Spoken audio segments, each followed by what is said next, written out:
Democrats don't speak for me. Speak for me, speak for me. Republicans can't speak for me. Speak for me, speak for me. A bitch ass nigga can't speak for me. Speak for me, speak for me. You coon ass niggas can't speak for me. Speak for me, speak for me.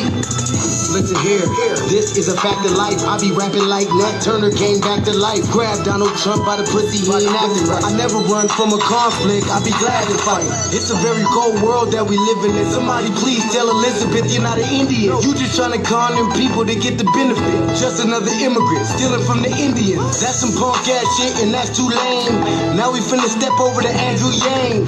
And you a sucker, you can never speak for black folks. Fake ass pandemic, trying to get the black vote. The Democrats don't speak for me. Speak for me, speak for me. Republicans can't speak for me. Speak for me, speak for me. A bitch ass nigga can't speak for me. Speak for me, speak for me. You coon ass niggas can't speak for me. Speak for me, speak for me. You know your boy be high off sativa. Kamala wasn't popping, so we said bye Felicia. She ain't had a right policy. We ain't trying to meet her. Y'all can take Biden too. Bye, we don't need him. We don't need Roland Martin or that coon Al Sharpton. Didn't need Cory Booker from the start, man. I don't fuck with police and no snitch. You know I'm coming with the heat when I spit it. The Democrats don't speak for me. Speak for me, speak for me. Republicans can't speak for me. Speak for me, speak for me. A bitch ass nigga can't speak for me. Speak for me, speak for me. You coon ass niggas can't speak for me. Speak for me, speak for me. If you ever go to court and this is your luck, try not to get fucked by Benjamin Crump. I know it's hard, you and go is hard. But who the fuck is Amy Cloak? Put her picture up on the bullseye and start throwing darts. People cut our organs out our bodies, that's a stolen heart. They can't save us from the flood like Noah's Ark. Black lives always matter, we finna go for ours. So then we savages, we don't need to pot the piss. Mike Bloomberg can suck dick with that stop and frisk. You ain't speaking for us, we don't know you. Bernie Sanders, they get your funky ass on too. The Democrats don't speak for me. Speak for me, speak for me. Republicans can't speak for me. Speak for me, speak for me. A bitch ass nigga can't speak for me. Speak for me, speak for me. You coon ass niggas can't speak for me. Speak for me, speak for me.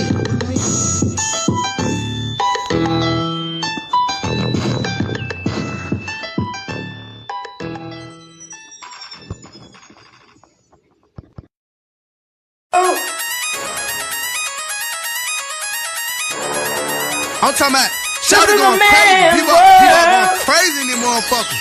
Run that shit back, man. But it's nothing. Nothing. Got a woman on the bed.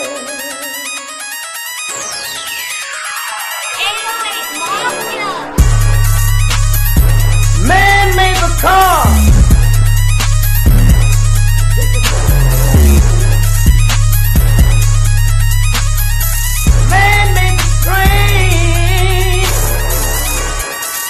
Carry the heavy load.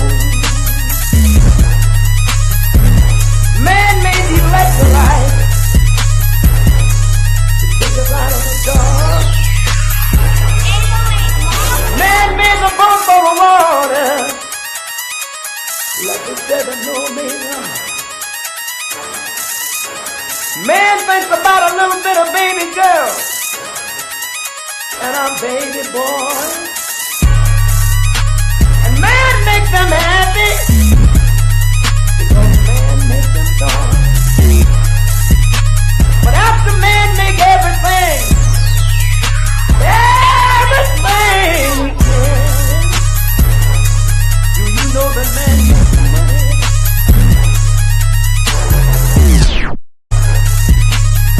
To buy from other men. This is a man's world.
Greetings, Black family. Greetings, and thank y'all for tuning in to another episode of the Frontline Black News. I'm your host, Chan Krummer. I'm joined with the other host, Lady Che, and we should be joined here shortly with Shabaka San Corey. And Shabaka's Black Experience Enhanced. And on the season 5, episode 43, part 3, part Trey of the Frontline Black News, we'll be discussing several topics we didn't get to in part 2. And that is when they praise racists, they worship evil. Some truth for the hypocrites. Tyler Robinson's grandmother says the whole family is MAGA. MAGA on MAGA crime. Charlie Kirk shooting suspect left taunting messages on bullet casings. HBCUs on lockdown after flood of threats after Charlie Kirk's death. Black students at NYU targeted after Charlie Kirk. Fired over Charlie Kirk post. Who got fired and why? Unaliving Trump's facial droop at the 9/11 ceremony. Stroke speculation explained. Trump will send National Guard to Memphis. Japan's prime minister resigns after backlash against African immigrants. And our unhoused neighbor news, our illegal migrant news, and our local Denver news. We are based out of East Denver, North Aurora, Colorado. We get the news from our frontline and Black First perspective. We are part of the New Blacc Media and also the signal boosters of the New Blacc Media. We have been around for 5 seasons now and counting. And we have several platforms that are part of the Frontline campaign. Frontline Black News being one of the first. And starting back in 2020, 2021. The RBA shortly after. And before that, Shabaka's Black Experience Enhanced, which is on Blog Talk Radio. Please join us on StreamYard, YouTube for Frontline Black News. The links to all of our channels are in the description, including the RBA, the Revolutionary Agenda, J Militant's Witchcraft TV with J Militant YouTube channel, Kookiezy's YouTube channel, who does our intro track, the Church of Black Power. His link is also in the description. Our brother out of Watts, California, who's now in Houston. And please sign a petition for reparations, Black family. The link is also in the description. Also, Lady Che's GoFundMe is in the description. And also in the description is copyright disclaimer under Section 107 of the Copyright Act of 1976. Allowance is made for fair use for purposes such as criticism, comment, news reporting, teaching, scholarship, education, and research. We do not own the rights to the music. And if you don't understand racism, white supremacy, what it is and how it works, everything else you think you understand will only confuse you. And that's what a great Nelly Ford Jr., who just passed away in February. This past February. And then when you, a Black person, are captured by any race soldier, you must never fuss, fight, or flee. Comply and defend yourself in court. And that's by Nelly Ford Jr. as well, producejustice.com. And last but certainly not least, we got racism and white supremacy as conscious and subconscious behavior to maintain white genetic survival, to prevent white genetic annihilation, by the great Dr. Francis Cress Welsing, who transitioned back in 2016. So those are the topics. Thank y'all for tuning in. Make sure y'all like and subscribe to Frontline Black News. I'm going to hop right into it with these evil demonic creatures that are celebrating an evil racist white supremacist. When they praise racists that worship evil,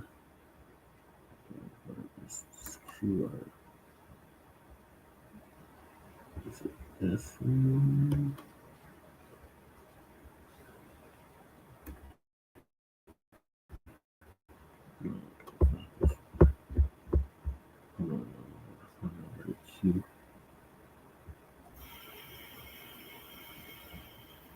Here it is.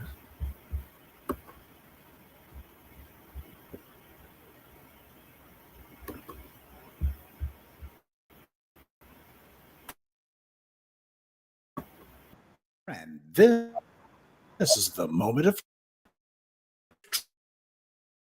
truth. When it comes to the Blacc Media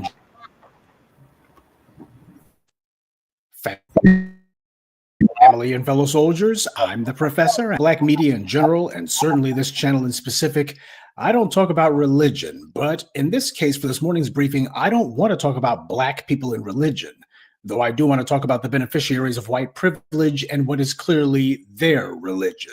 And just for the record, we're not going to be discussing Charlie Kirk for the remainder of this week. In fact, I don't expect to be discussing him after today. But there was an interesting aspect to what happened in the wake of his passing that I do think needs to be commented on. Now, as many of you know, Donald Trump, he couldn't care less about Charlie Kirk, no matter how much of a front he puts up. That doesn't surprise people, but there are some folks who apparently didn't expect it. Now, he could care less about the death of that white woman, Irina Zarutska, just like he could care less about Charlie Kirk's death. A reporter asked Trump in the last couple of days how he was holding up since Kirk got murked, and Trump didn't even bother to respond. How are you holding up over the last 3.5 years? I think very good. And by the way, right there, you see all the trucks. They've just started construction of the new ballroom for the White House, which is something they've been trying to get, as you know, for about 150 years. And it's going to be a beauty. It'll be an absolute, it'll get done very nicely, and it'll be one of the best anywhere in the world, actually. He just basically said fine, and after that, he immediately went into a rant about how great it was that the ground was being broken on a ballroom for the White House, and how great it was going to be when they finally got that built. How different the tone was from the Orange Man for what it had been just 24 hours earlier, that is, before they confirmed the identity of the killer. Yeah, all of that talk about going after these left-wingers. Left-wingers was code for Black people. We're going to be finally going after these Black people. Oh, except they found out who killed Charlie Kirk. And it's like, oh, on second thought, look at that ballroom that we're building on the White House. You see, for the white supremacists, there are no core principles. All they've got is just situational ethics and moral relativism. Now, another thing I'm sure a lot of you have noticed is there's been a number of individuals and groups who've decided that they're going to be putting up billboards and putting up other sorts of tributes to Charlie Kirk, as if they didn't know about Charlie Kirk's decade or so of anti-Black remarks, as if they didn't know about his litany of attacks on Dr. King. And yet they're praising this guy. And what that shows you is there's a whole lot of individuals who may not be known to you as being part of the alt-right or the white right. And yet now a lot of them are feeling like, well, we feel like we have to say something. Yeah, they want to go ahead and do their own version of virtue signaling. But Charlie Kirk isn't the only one who's gotten this kind of treatment. He's not the only one who has just been an open, blatant anti-Black racist and been able to get all sorts of praise and adulation from the dominant society.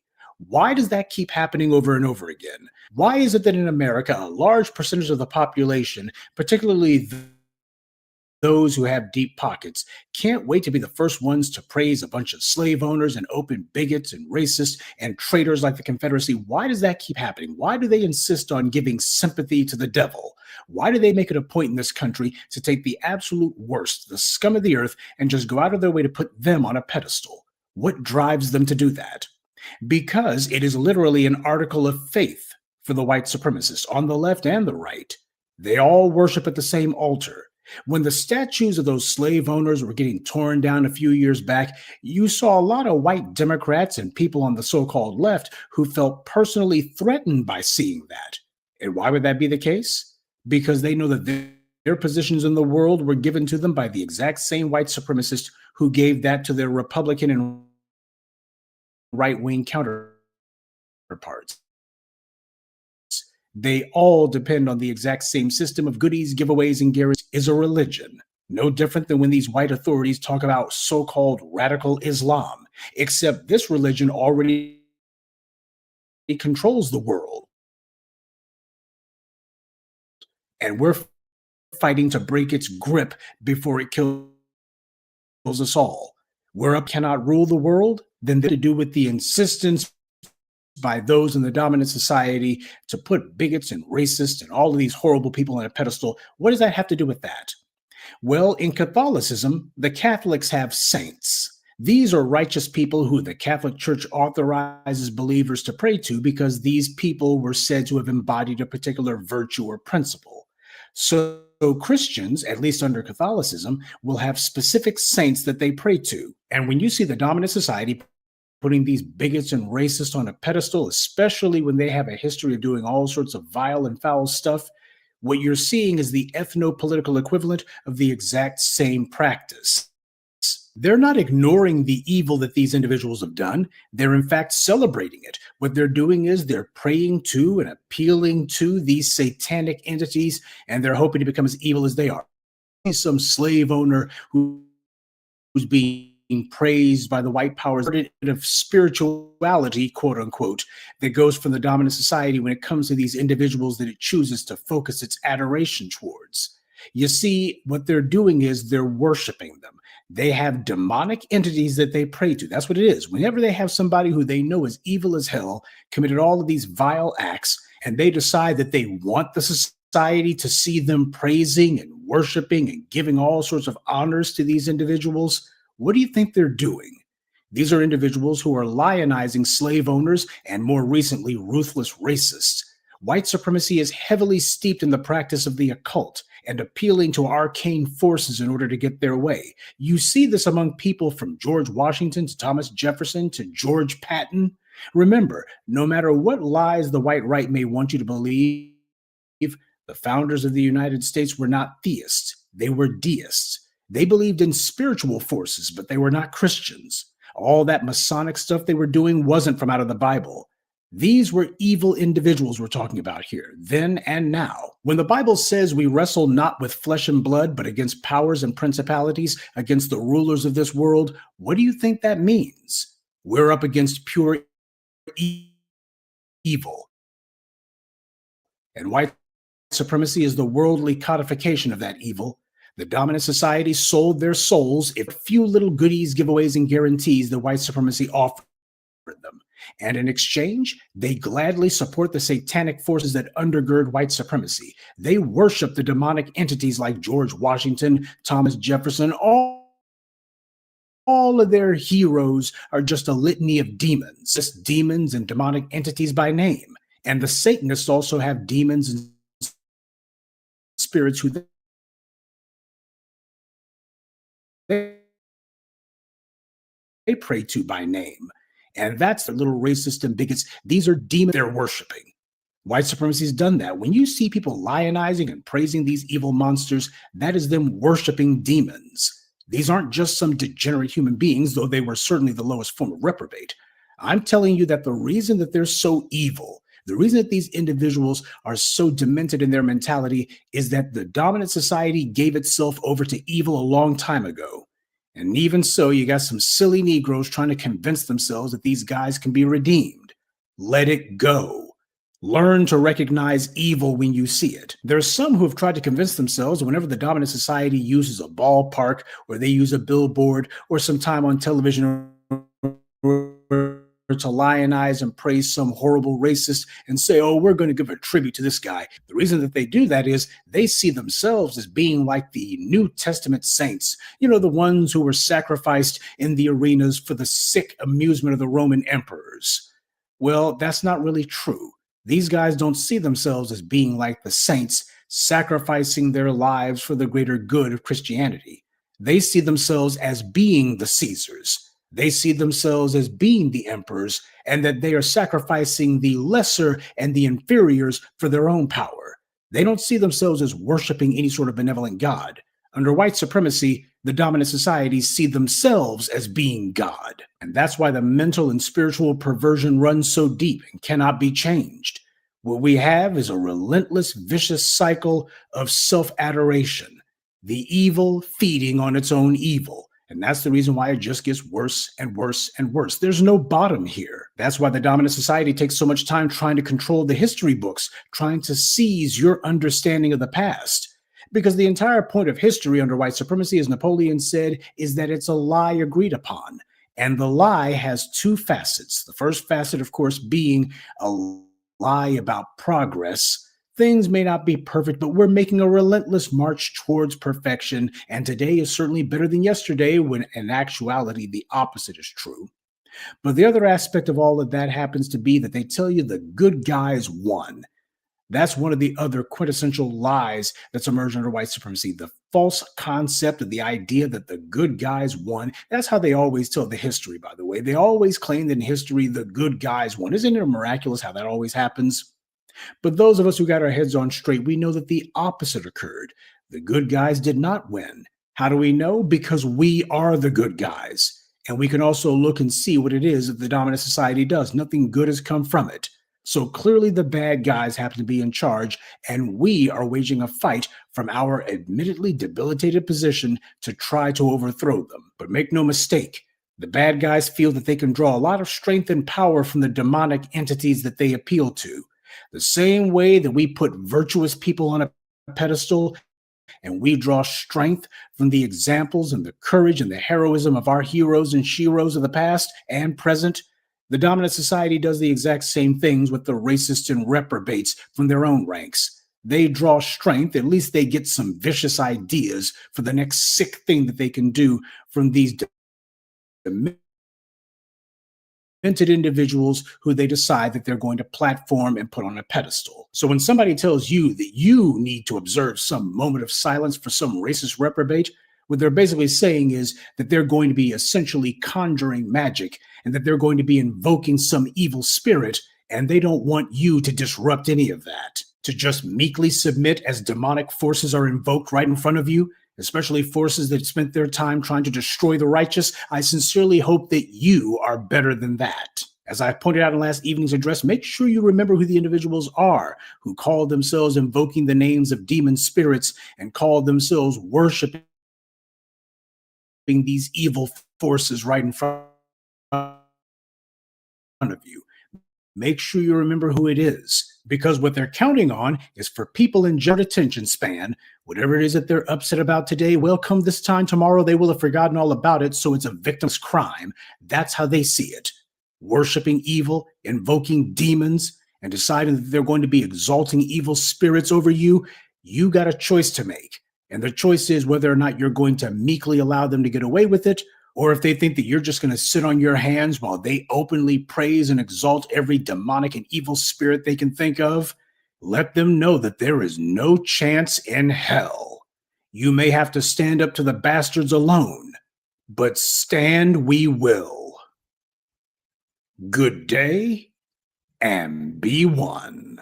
I'd like to take a moment to mention some of our contributors. Rhonda Handsome, Charles Hairston, Tommy Robinson, Deborah Cooper, and Morris Bodden. Salute to them, and thank you to everyone for listening, liking, and sharing this message. Black empowerment only exists because of you. Yeah, right on. Professor Black Truth. All right, cuzzo. So the damn Chargers are in first place. We gotta put a stop to that on Sunday. Let's see. J Millie's in the building. Yes, so shout out to Professor Black Truth. That was an awesome commentary.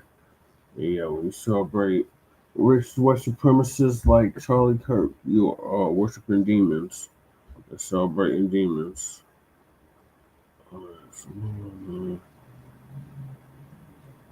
Them chickens is coming home to roost.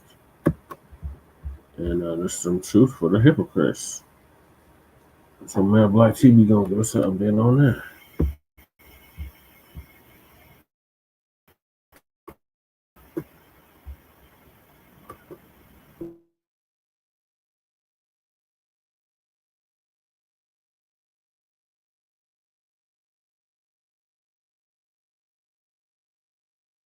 What's good, everybody? It's your brother Mad Black on the end, and I am Black up in your face again with some more pro-Black commentary.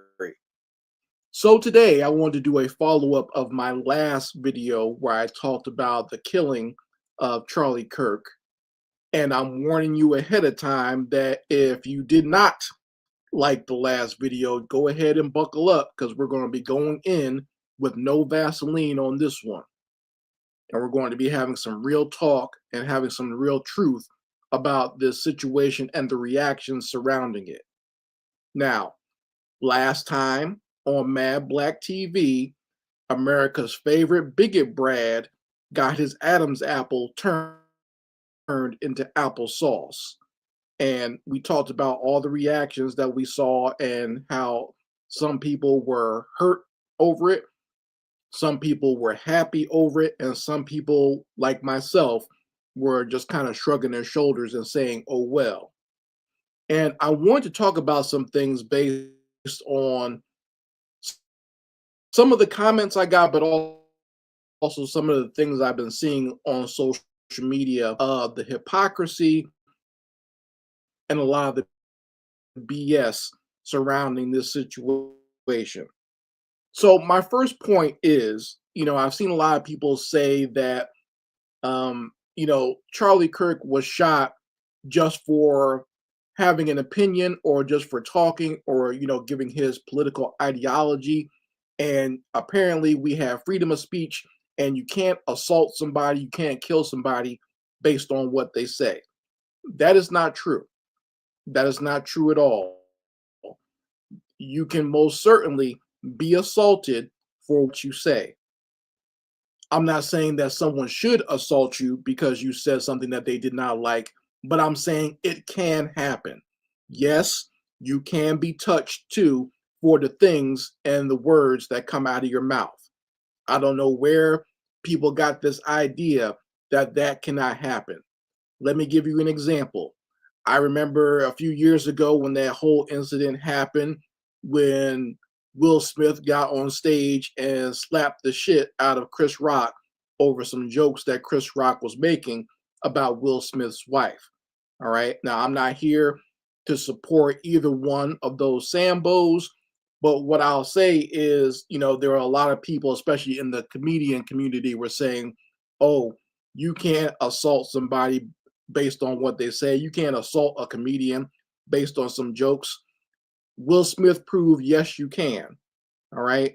I think people have confused the idea that when they say freedom of speech, that is a law. That is something that is within the legal system where it gives you protection for what you say. Basically saying that, yes, legally, you can say whatever you want. However, that does not mean that people cannot react to it based on what you say. You see, they make it seem as if, having this freedom of speech is like some sort of magical barrier that's supposed to protect you from any type of reprisal for the things that come out of your mouth. All right. Yes, you can be hurt, you can be assaulted, and you could possibly be killed for the words that come out of your mouth. You can be hurt by that. All right. I don't see where this idea came from that you can't be attacked.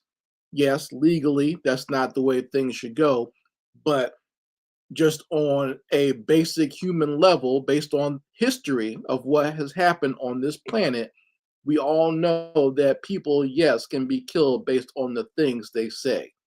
Jesus Christ was killed for the things that he said.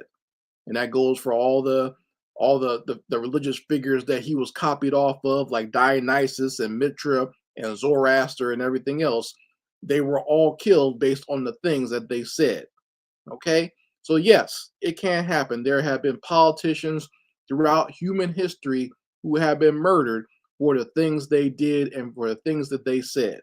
This whole idea that people cannot be murdered or hurt for their political ideology is nonsense. That's not realistic as to what goes on in human history. And certainly, this is not what goes on in American history. American history is literally a series of physical conflicts based on people's ideology and what they said. The American Revolution, physical battle fought over the ideology of what the colonists thought and what the colonists said against the King of England. You understand that? So this country was founded on that. And if you look through American history, it's literally one shooting conflict after another of people feeling and being assaulted by violence based on their ideologies and what they said. There have been several presidents who have been assassinated based on their ideologies and what they say. There have been several political figures who have died in violence and in shooting. One of America's founding fathers died in a duel. Alexander Hamilton died in a shooting duel based on things, his ideology and things that he might have said. You understand that? So once again, this whole idea that you can't be touched based on what you say is a fallacy. It's not true at all. It's never been true for anybody. Not anyone, black, white, Hispanic, whoever, whatever. Anyone can be touched based on what they say. I'm not saying that that's right. I'm not saying that that's what should happen, but that's what happens. The law of freedom of speech that's in the Constitution does not protect you from feeling the consequences of what your words that you put out there. And realistically speaking, if you say that you have freedom of speech, then that means other people have freedom of speech to respond to you in any way that they see fit. This brings me to my second point. The entire MAGA movement is built off of being a complete asshole to other groups of people. That's what the whole MAGA movement is. It's not make America great again. It's make being an asshole great again. Okay, and it's led by one of the biggest assholes in human history, the lace front wearing tangerine, Donald Trump.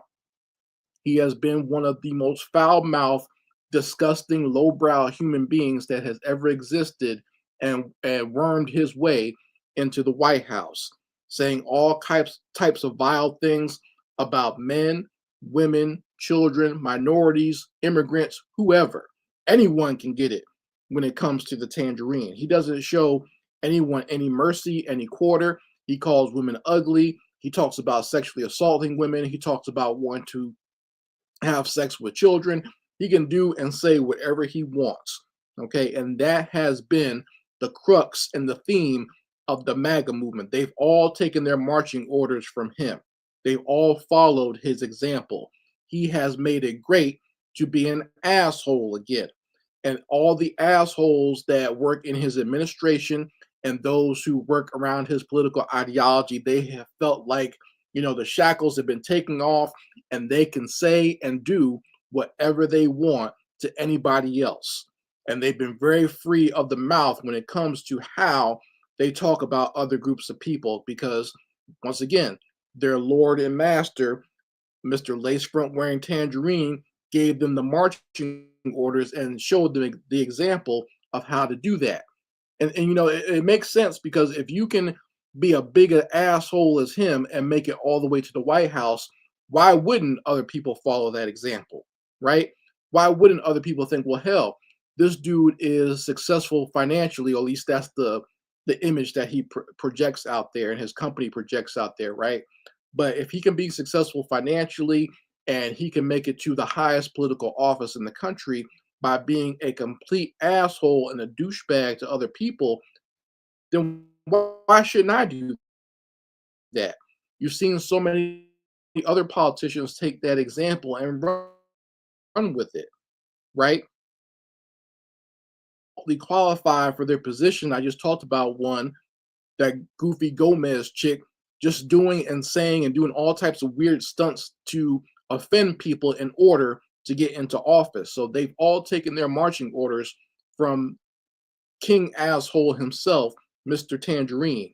And Charlie Kirk was just like that.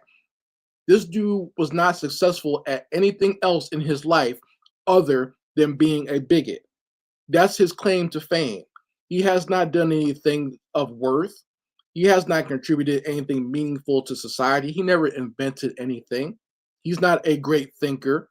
He's not even a great doer. He's not like some sort of, blue collar worker. He was a lifelong failure who found his way into success by being a racist and a bigot and harnessing the racist and bigot feelings within this country of certain segments of the population. And they all fell into line to worship this man and put him up on a pedestal and made him the battering ram for their own racism.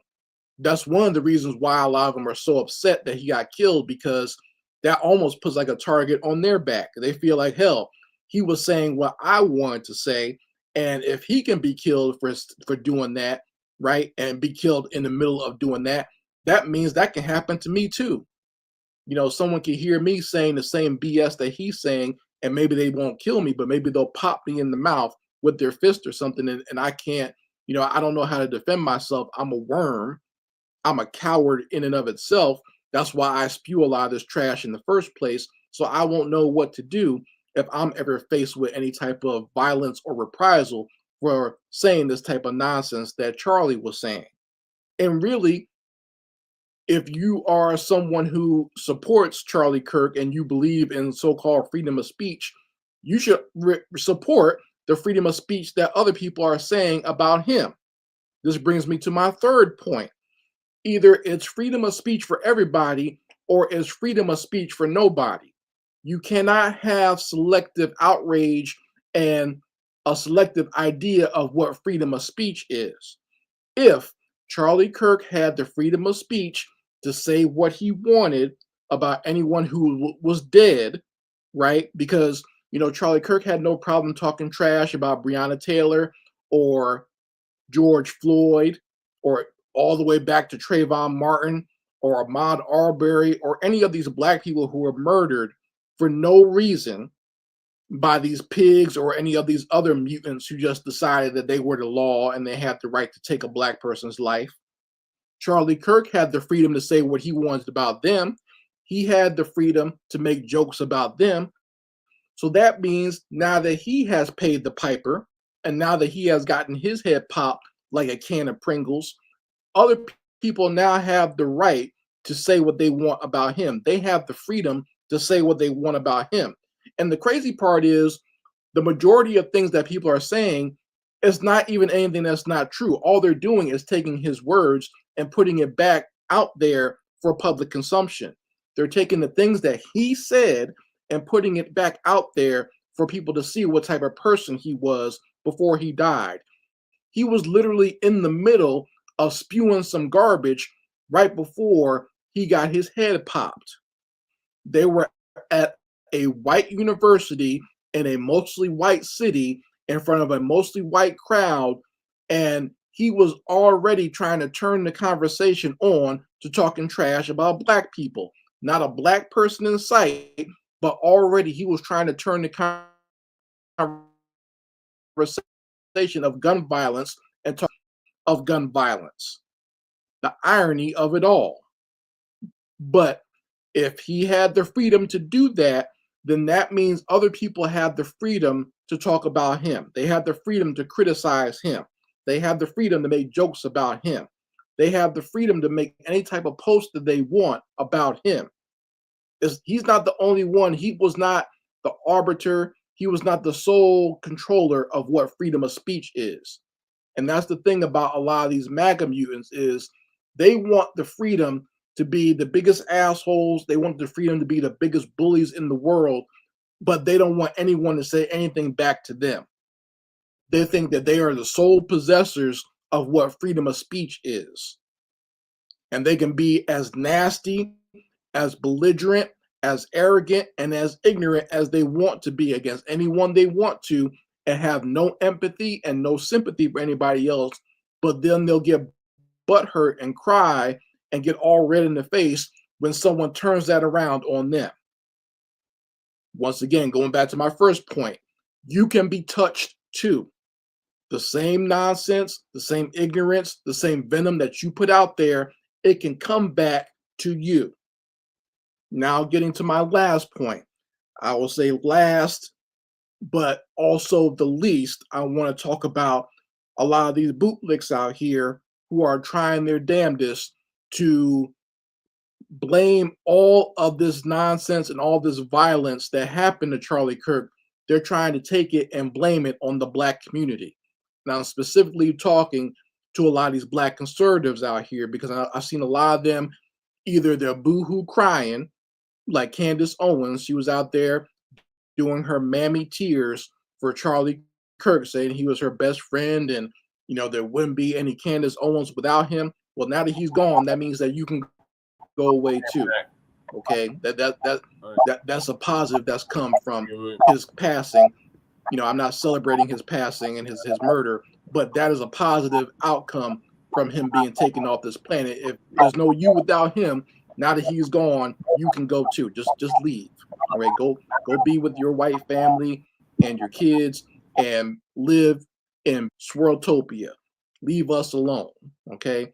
But you know, there's so many of them, either they're boohoo crying like that, or they're out here trying to foment violence against the Black community. And a lot of this, you know, ever since Charlie Kirk was shot, all of a sudden, all the blame of, you know, even though he was killed by a white man, more than likely, people are trying to blame the Black community because the Black community does not have sympathy or empathy as a collective for this devil. And they should.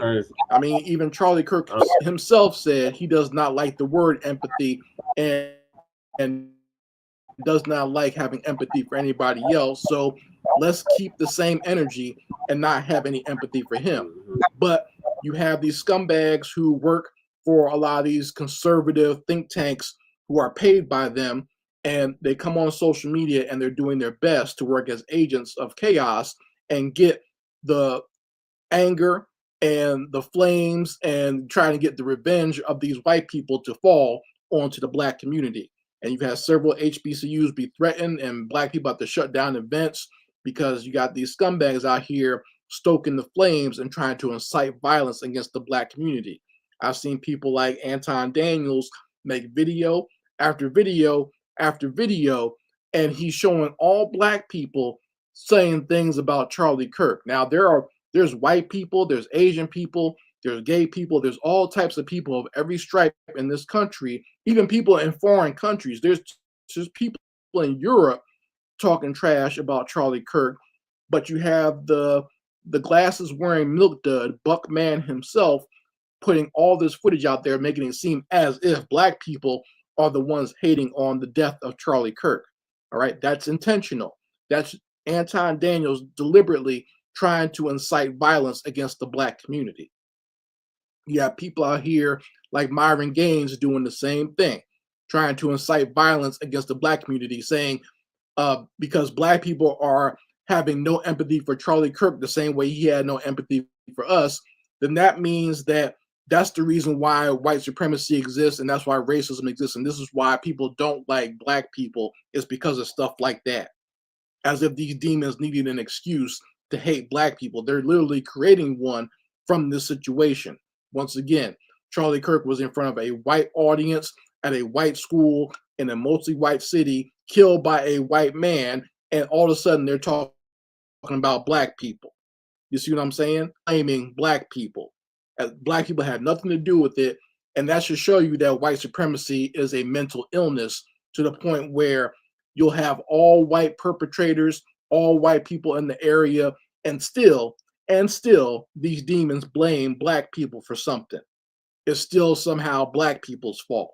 That just shows you, you know, Charlie Kirk had Black people on the brain, you know, before his breath got taken away, and then as soon as he dies, you got these mayonnaise mutants out here and they're bootlicks, they're Black bootlicks, trying to create a scenario where it's Black people's fault and trying to create violence against Black people. I've even seen them saying like white people are going to have their revenge and white people are going to go on the attack against Black people on all over social media, knowing damn well we had nothing to do with it.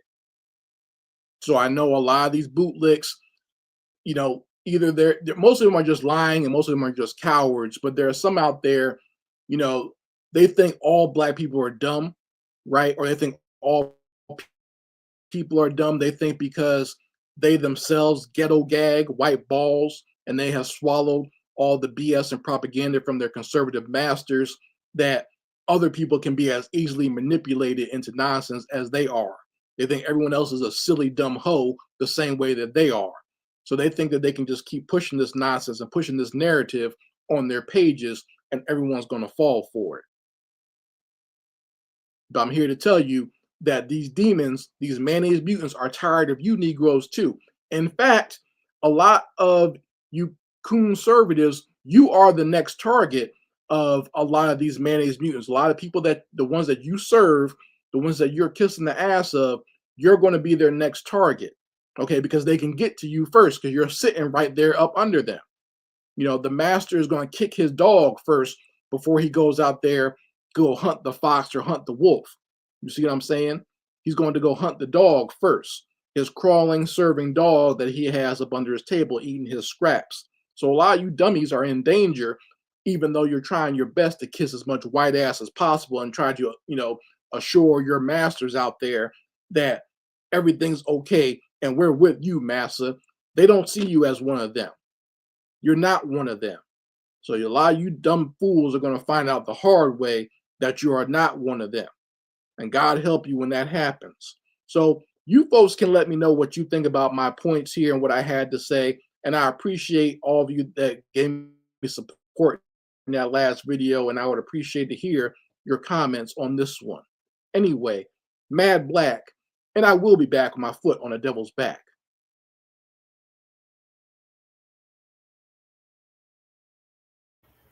Yeah.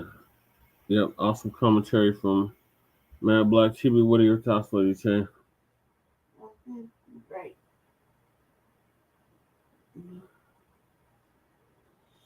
Yep, because these the same people that was talking down on George Floyd when he was murdered. Said he died of fentanyl, all kinds of ridiculous shit. Yep, that's the same ones.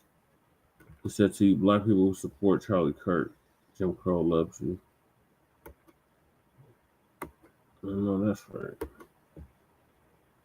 All right, so moving along. I'm so sick of talking about this bastard. The next topic is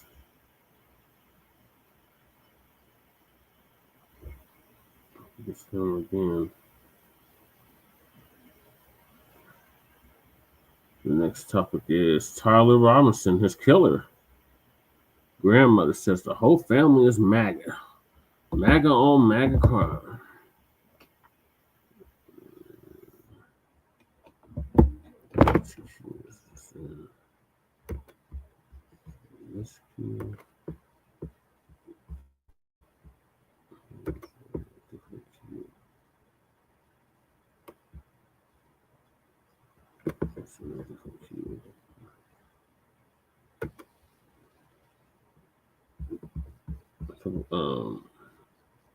Phil Scott, Uncle Phil's gonna give us an update on that.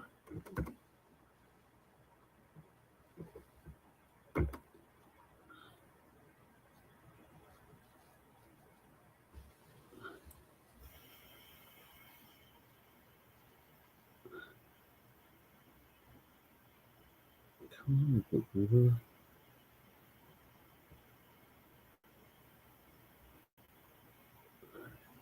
Well, this fallout situation with Charlie Kirk and the folks are looking at themselves in the mirror with this particular story. You know, at first they tried to say the left is this, the left is that.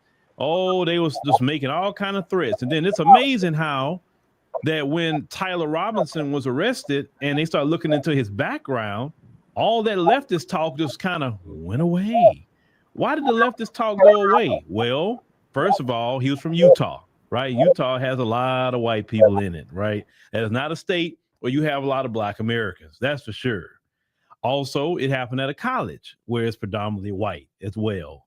Not a lot of black Americans, no black student unions or nothing like that over there, those universities, right? It leans to the right, the whole state, it leans right. You know, you got your Mormons there and things like that. Well, they start getting quiet. They start trying to change they little script a little bit. Then some of them try to, you know, hold the line, ladies and gentlemen. They say, no, he's a leftist. You know, his family comes from the left. And then Tyler's grandmother has come out and went on ahead and deflated that talking point. Let's check this out. Tyler Robinson's grandmother says the entire family are Republicans. The whole family, they MAGA. He said, I don't know a single Democrat. All right, let's get into it. So the grandmother of Tyler Robinson, a 22-year-old who allegedly shot Charlie Kirk, spoke out for the first time Friday, claiming there's no way her quiet and reserved grandson unalived the conservative activist. Speaking of the Daily Mail, Debbie Robinson, 69, claims she never heard Tyler Robinson discussing politics despite his father's support for President Donald Trump, whom Tyler dressed as for Halloween in 2017. She said, and I quote, "My son, his dad, is a Republican for Trump." Debbie Robinson told the outlet, "Most of my family members are Republican.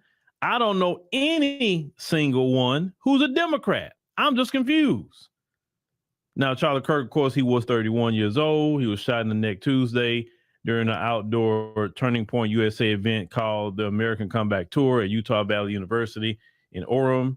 It said the shooting happened roughly 20 minutes after the event began in front of a crowd of about 3,000 attendees.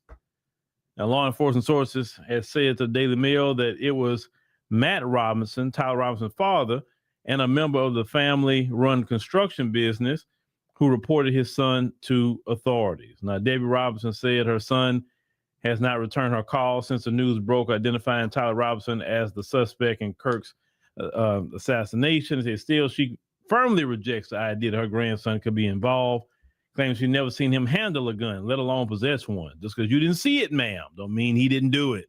There's a lot of things our grandmas don't know that we do. There's a lot of things I was doing my grandma didn't know, right? So grandma know everything. She said, "I don't think he ever shot a gun." Well, clearly he did. He said, to tell you the truth, he said he doesn't hunt. He never liked anything like that. I know he doesn't own any guns. He don't have to own one to get a hold of one, ma'am.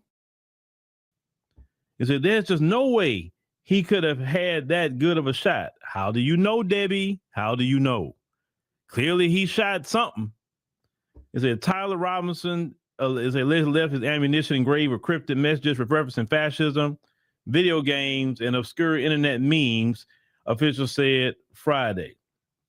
Now, say according to Utah Governor Spencer Cox, investigators discovered inscriptions on at least 4 shell cases linked to him. One case read, "Hey, fascists, catch." Then they had a upright down on there, a phrase believed to reference a video game, often interpreted as satirical toward fascist ideology. The case was found alongside a Mauser Model 98 bolt-action rifle equipped with a scope. Authorities said the weapon was recovered from a wooded area in the Utah Valley University campus. They said wrapped in a dark-colored towel. Now, Debbie Robinson also refuted reports that her grandson could have had issues with mental health, calling him just a very shy and good kid. Doesn't mean he don't have mental health issues, ma'am. Doesn't mean that, okay? See, that is the problem with the parenting in white America. You don't really accept when your kid is a certain way a lot of times. Not all, but we do see this. He said, "There's no way he could be violent." Well, yeah, he is. He said, "There's absolutely no way that he did that." Ma'am, he confessed to it to his father, and that's why he's in jail. He said, "I watched that child grow up, and I can't imagine that it would ever be him." And I'm not just saying that as his grandma, it's just knowing him as I do. Ma'am, they were putting guns in his hands when he was like 5, 6 years old. What are you talking about? We've seen the pictures. However, authorities say Tyler Robinson had become more politically engaged in recent years. They say, according to Utah Governor Spencer Cox, Tyler Robinson spoke with the family member about Kirk's upcoming visit to Utah Valley University, expressing a strong dislike for Kirk and his views. He said, a recent family dinner, Tyler Robinson allegedly criticized Kirk as being full of hate and spreading hate. As investigators also spoke with Tyler Robinson's roommate, who reported that he made a joke on Discord referencing the shootings. That the roommate provided messages. It said, from Tyler Robinson that mentioned engraved bullets and retrieving the motive for the shooting. Well, I mean, he did have a motive. If he sat down with his family and he was discussing Charlie Kirk and saying that that he was full of hate and all this other stuff, that sounds like a motive to me. But let me tell y'all something. What's messing up a lot of MAGA right now, was messing them up is they imploding on themselves and they don't know what to do about it, ladies and gentlemen. They are seriously imploding on themselves. They're trying so hard to find an angle to blame us. Now they're saying that this guy was affiliated with the little group Groypers, which is attached to Nick Fuentes. So now Nick Fuentes, if you know who he is definitely an open anti-black racist. He's now he's all copping pleas. I had nothing to do with that, and this and that and the third, and he's trying to explain and all this because not Charlie Kirk, but Nick Fuentes knows that them folks gonna be on his bumper. So he's trying to explain. There was they said the new video that he put out, Nick Fuentes, was sitting up here trying to once again put something on black people. You know how he tried to do that when everybody's looking at him sideways about that guy following him? He said he tried to say the black guy that was taking the hats that Charlie Kirk was actually throwing out in the audience, actually, the MAGA hats he was throwing out in the audience to the people before the event got started. Well, when they took Charlie Kirk away, they had this black dude on the way he come from, and he just started throwing hats to the people. That's what he started doing. And so he tried to make that a big thing. Like, oh, he's taken from the crime scene. He's doing this. And I saw the video. Law enforcement saw the guy and fussed him out and got him away from there. They didn't arrest him or nothing like that. So that was that with that situation. But this is a hard pill to swallow for them because everything that they said about black people, everything about violence. Remember, Charlie Kirk's last 2 words was gang violence. That was his last 2 words before, he met his unfortunate end. I mean, that's just really what it is. And if you sit up here and focus on white crime and the violence and the obsession with guns, my thing is more so the violence, yes, but the obsession with guns. It's an obsession. It's a god to them, guns, right? They are so obsessed with that. And guns aren't an instrument of healing. It isn't that.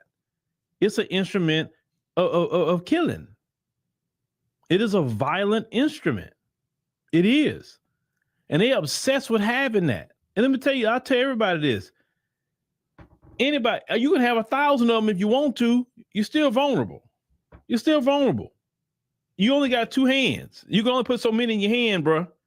I don't care how much ammo you got. You only put 2 of them in your hand at a time.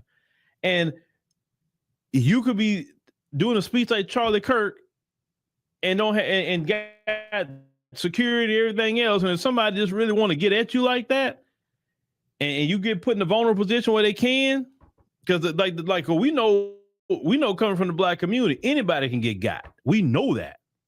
If somebody is stalking you and trying to get the drop on you, they can. They can.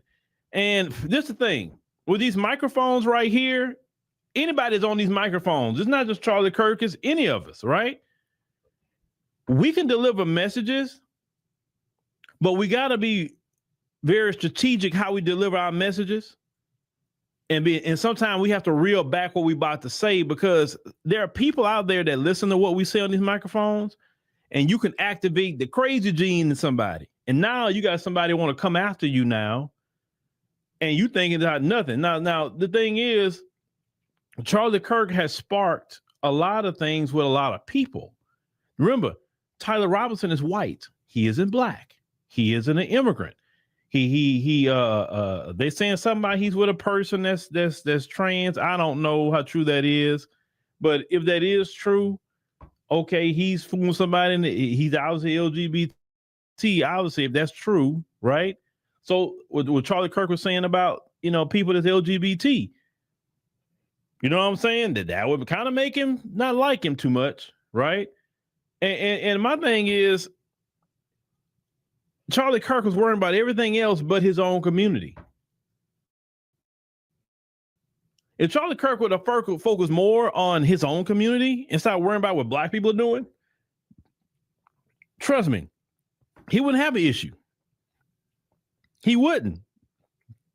If he tried to worry about getting, but their thing is they black people always got to be in the mix. Oh, we're not doing this because of black people. Remember, Charlie Kirk has said that the jobs that black people are getting because of affirmative action, DEI is taking jobs away from white people. Everything we get is it is directly correlated with taking something from them. And when you start saying things like that, the things he said about women, the things he said about LGBT people, the things he was saying about immigrants, right? Now, trust me, I don't agree with no mass illegal immigration. I don't. But some things they were saying about immigrants, like, bro, you're going too far. Like, come on now. You know what I'm saying? There's a point that you gotta to think, okay, I'm going too far. I'm going too far. Let's try to have some balance in what we're saying. We can have strong opinions, but let's have some sort of balance with this. Don't go too far with this stuff. Don't. I'm telling you, it's all kind of people. It don't matter what country you in, political violence happens, especially in a lot of other countries. And it's because what people say and all of that. Now, you could say freedom of speech, and I know a lot of you folks has talked about this, but you're not free from consequence of that speech. So because you think about the consequences, if not consequences to yourself, if you got a family, you got to think about them. Okay, let me be careful what I say, because, you know, if they can't get at me, maybe they can try to get at my family, do whatever case may be. So I'm not saying be afraid to say anything. What I'm saying is you could say things in a way where you just being so incendiary, and you don't have to do that to get your point across. You know what I'm saying? Look at someone like Minister Farrakhan. Minister Farrakhan was a fiery, very, very fiery minister. He didn't say anything incendiary about nobody. He didn't say nothing crazy. He didn't. I've never heard the minister say nothing crazy. And he was very, very, very loud in what he had to say. And brothers like that is the type of people I look at and say, okay, you know, I have to make sure what I say. You know, Honorable Elijah Muhammad made sure to say, hey, you know, watch how you say certain things you don't talk about, certain things you may speak on and say, okay, I'm a reel back from that. You know, it's a time. You know, this situation with Charlie Kirk and all that, you know, I say by next week, it won't probably be much of a discussion, at least with Black people. You know, but my thing, what we're talking about more so now is not so much what happened to Charlie Kirk, but we're talking about the reaction of white America is what we're talking about now. It's because that mirror, they don't like that mirror. They don't like the reflection of what's in that mirror. They looked away from that mirror for a very long time. And they always look at their attention to everybody else but themselves. And then with this situation, it's made the whole world look at them and see that's what they don't like. They do not like the world to look at them. They don't like listen, I've heard so many people, Black, white, Hispanic, Asian, etc., in the past few days saying the term white on white crime.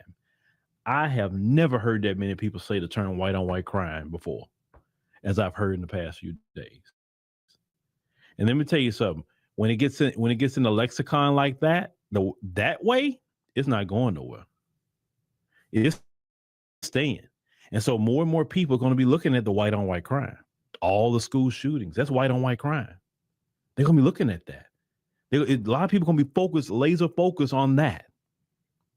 Immigrants is going to be focused on it because of what's happening with them. You know, we have every reason to be focused on it because we've been propagandized, so-called Black on Black crime. Crime happens in any area where people don't have opportunity, and it's poverty. And you know what I'm saying? That happens. Crime is in every country of the world. But these people racialize everything. They can't just say, okay, we got poverty, we got crime. We gotta give these people, you know, jobs, give these people programs, to get these people off the streets. We can't let these men or women come out of prison and can't get a job. The first thing we need to make sure they got a job in a skilled trade, and they should be getting these skilled trades in prison. They should be getting skilled trades in prison. You understand what I'm saying? And then when they can come out, they can go do these skilled trades. That's exactly what should be happening in the prison. So when these men and women get out, they can go and get a job that can get them paid, and the job is very relevant. You understand what I'm saying?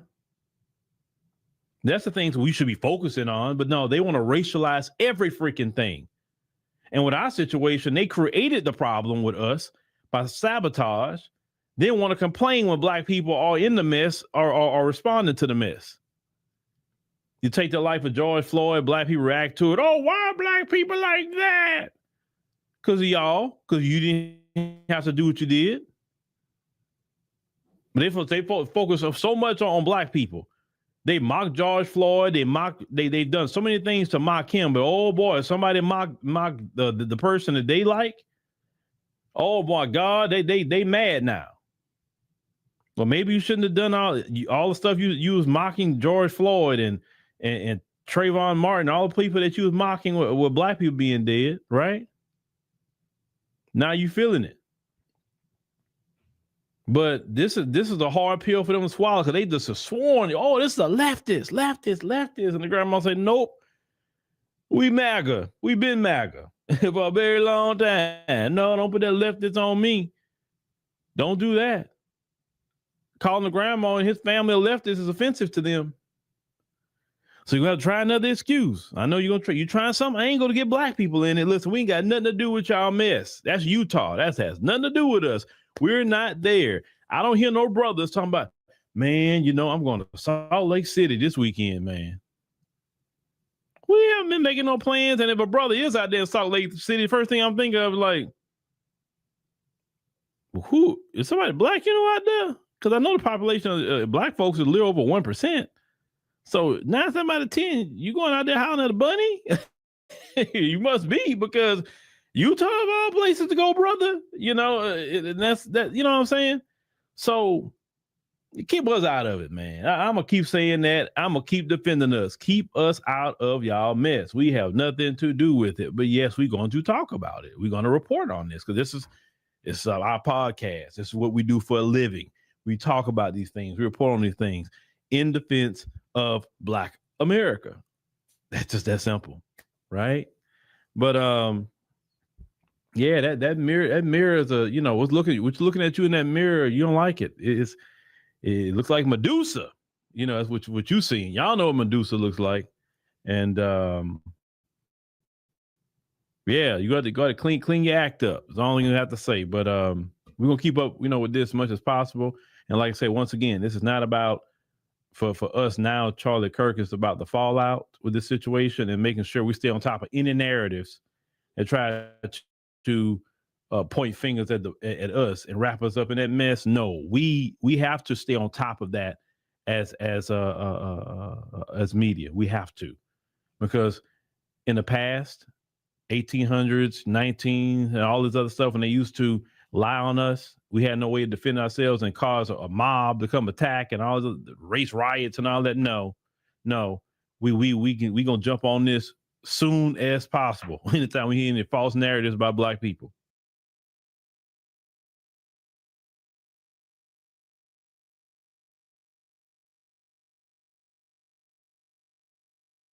And now when the plot just continues to thicken like all right, so that was that on that bastard. So now the lockdowns begin. But first we gotta get to these threatening, taunting. Well, there was some threats to black students that I want to thank people. Yeah, we'll get to that. So first.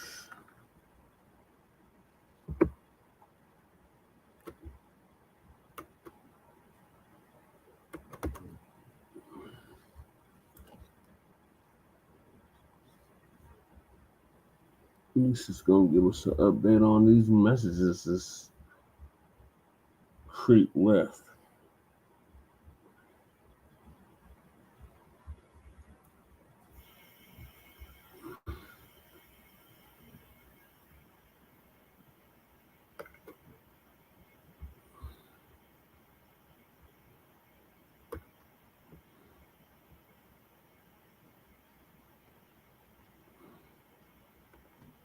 Sorry, I'm waiting on the computer to catch up.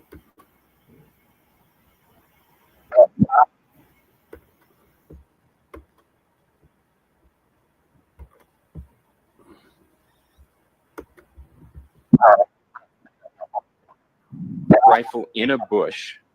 Messages related to visually watching the area where a rifle was left, and a message.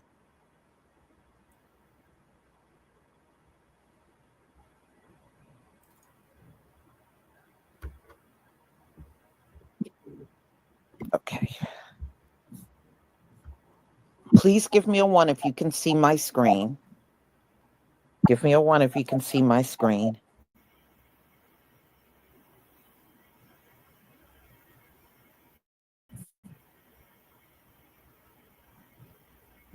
Thank you. Thank you very much. Okay.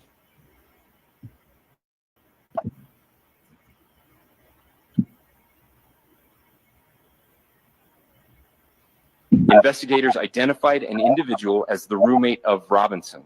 Investigators interviewed that roommate, who stated that his roommate, referring to Robinson, made a joke on Discord. Investigators asked if he would show them the messages on Discord. He opened it and showed several messages to investigators and allowed investigators to take photos of the screen as each message was shown by Robinson's roommate. These photos consisted of various messages, including content of messages between the phone contact named Tyler with an emoji icon and Robinson's roommate's device. The content of these messages included messages affiliated with the contact Tyler, stating a need to retrieve a rifle from a drop point, leaving the rifle in a bush, messages related to visually watching the area where a rifle was left, and a message referring to having left the rifle wrapped in a towel. The messages also refer to engraving bullets and a mention of a scope and the rifle being unique. Messages from the contact Tyler also mentioned that he had changed outfits. I know there's been speculation as well as to the writing on those casings, those bullet casings, and I believe we have that as well, and I'll share that with you now. So the area north of Campus Drive Road where the suspect crossed over, you saw some of that in the video that we released last night, consists of a grassy area with trees on the edge of the UVU campus. Investigators discovered a bolt-action rifle wrapped in a dark colored towel. The rifle was determined to be a Mauser Model 98 30-06 caliber bolt-action rifle. The rifle had a scope mounted on top of it. Investigators noted inscriptions that had been engraved on casings found with the rifle. Inscriptions on a fired casing read, "Notices, bulges, capital OWO, what's this, question mark." Inscriptions on the 3 unfired casings read, "Hey fascist, exclamation point, catch, exclamation point." Up arrow symbol, right arrow, and symbol, and 3 down arrow symbols. A second unfired casing read, "Oh Bella Chow, Bella Chow, Bella Chow, Chow Chow." And a third unfired casing read, "If you read this, you are gay, LMAO. How do you interpret the engravings on the casing of the weapon? Well, I will leave that up to you to interpret what those engravings mean. I think the clearest one that says "catch fascist," there's not.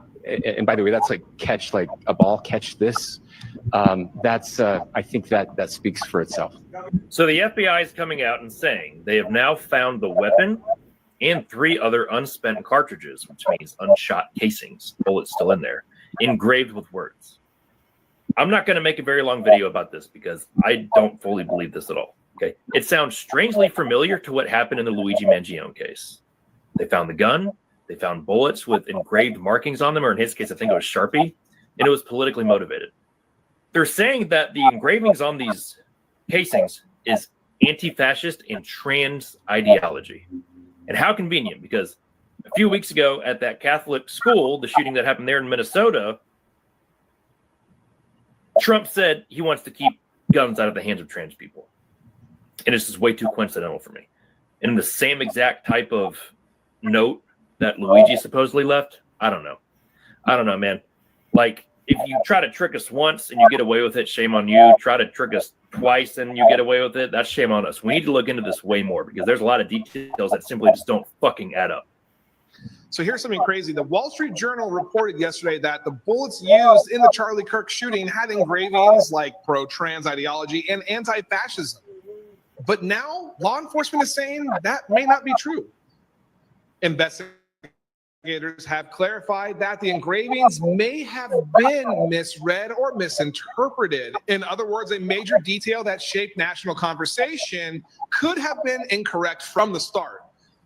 Now, guys, this matters. When stories break, people look to the headlines to understand the facts. If those headlines include unverified claims, it creates a narrative that can be impossible to walk back from.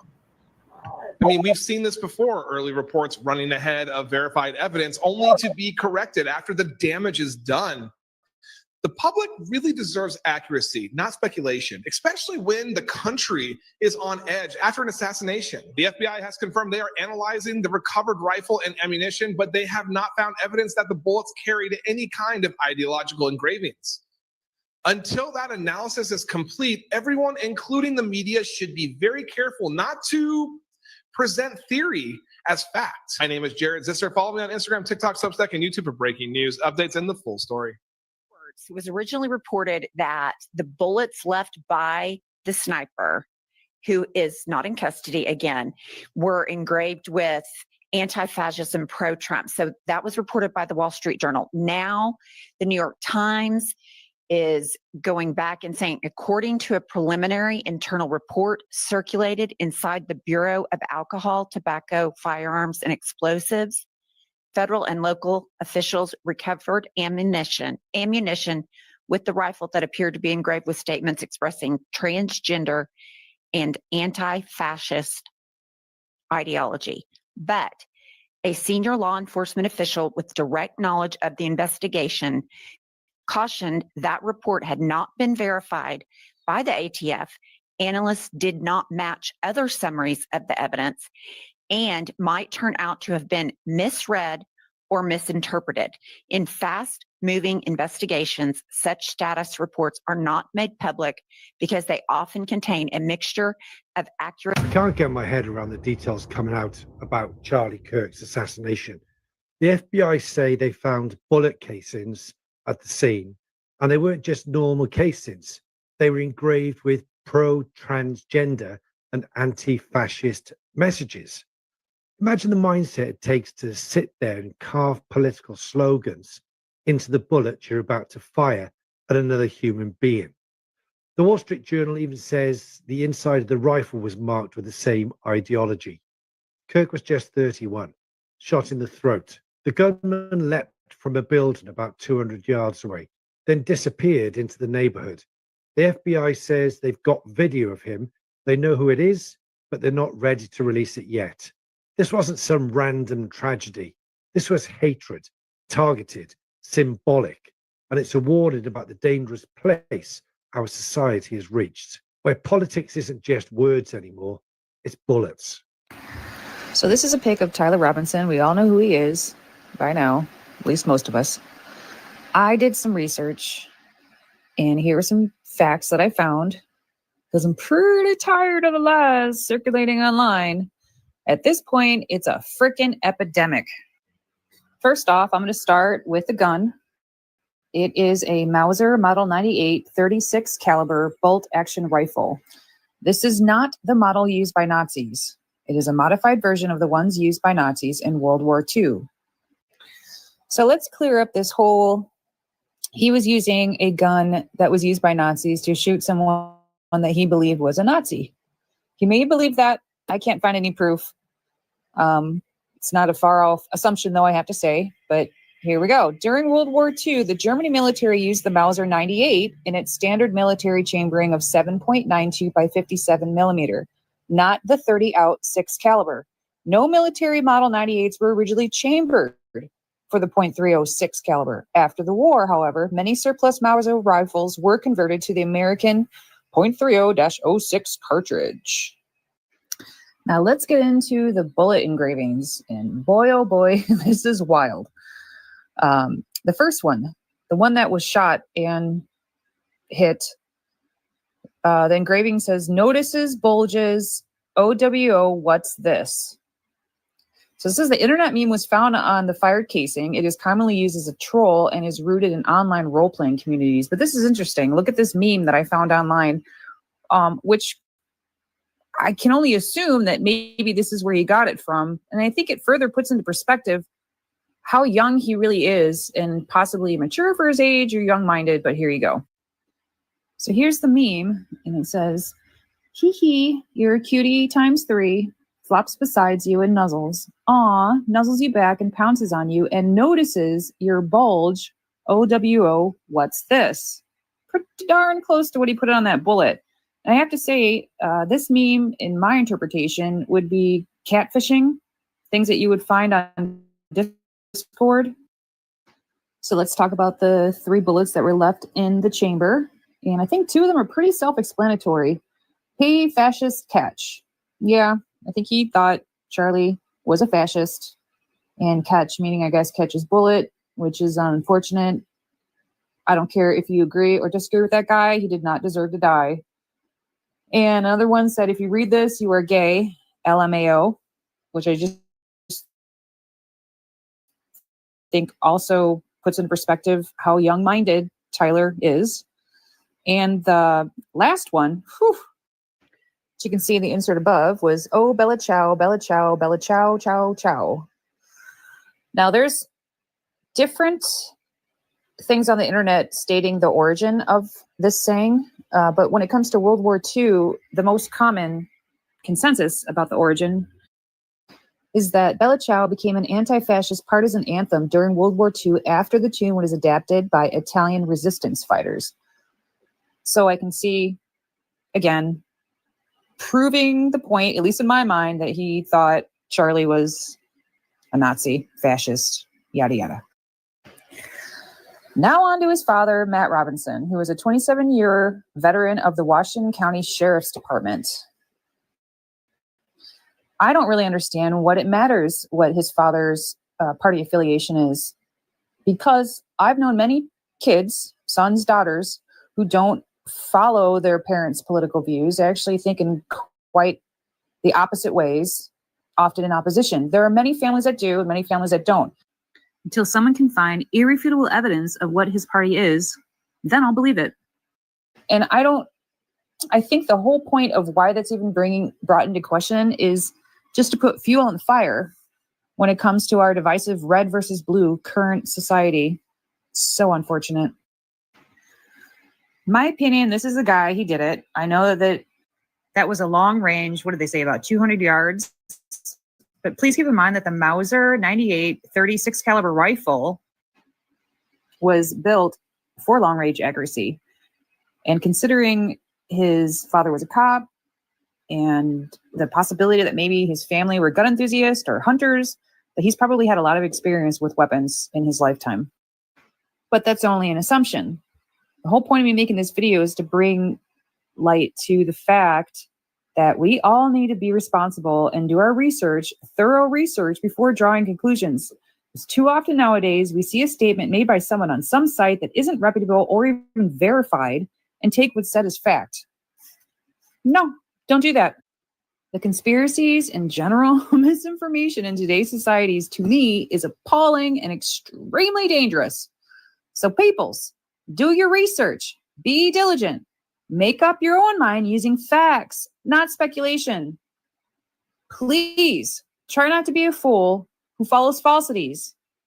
Do your research. You are going to want to hear this bullshit that I'm sharing, and you are going to realize just how low our country has sunken under Trump.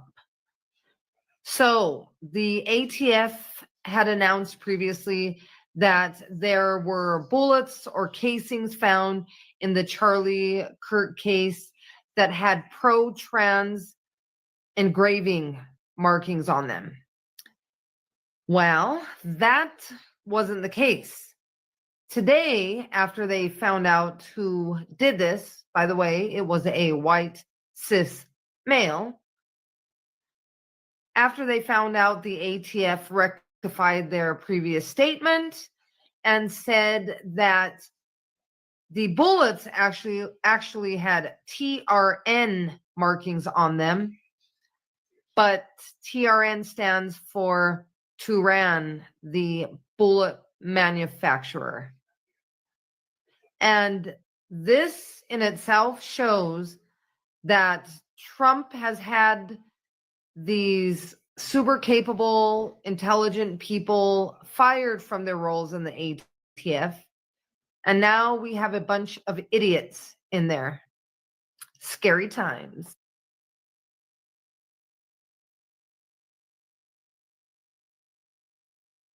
So, ladies and gentlemen, the fact that he wrote all of that on Casings tells me it's no telling how long he planned this thing out. You know, the family did acknowledge he was aware of Charlie going to Utah Valley.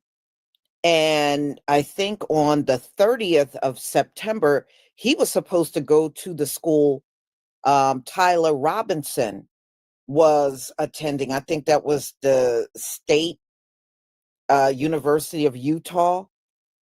And he was very adamant about Charlie Kirk not stepping foot on that campus where he was attending school. And they even did a petition asking the school not to allow Charlie Kirk to speak. But I think that petition didn't go anywhere. So he took it upon himself to go over there to Utah Valley, and he did what he did. The bottom line is, this is what I want to say, especially to white America. I notice many of you are running out to say, oh, he was a lone wolf. Oh, he acted alone. He was just by himself in this whole thing. But, I know about the stabbing of the white woman by a mentally ill Black man. Whenever you make these accusations because one Black man does something, you try to blame the whole community.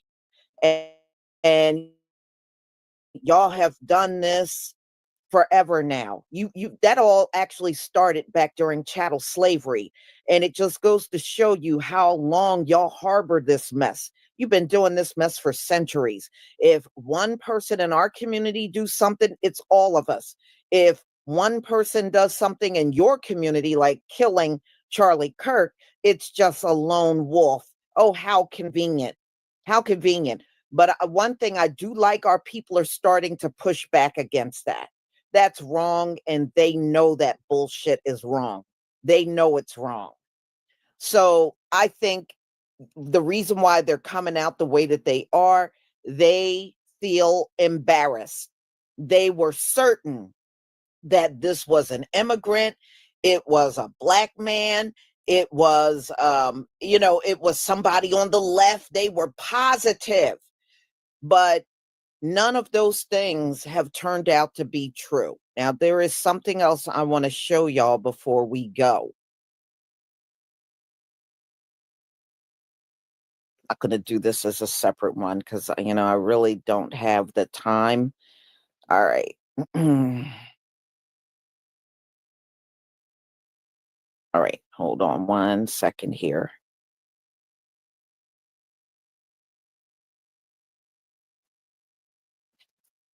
Okay. So recently,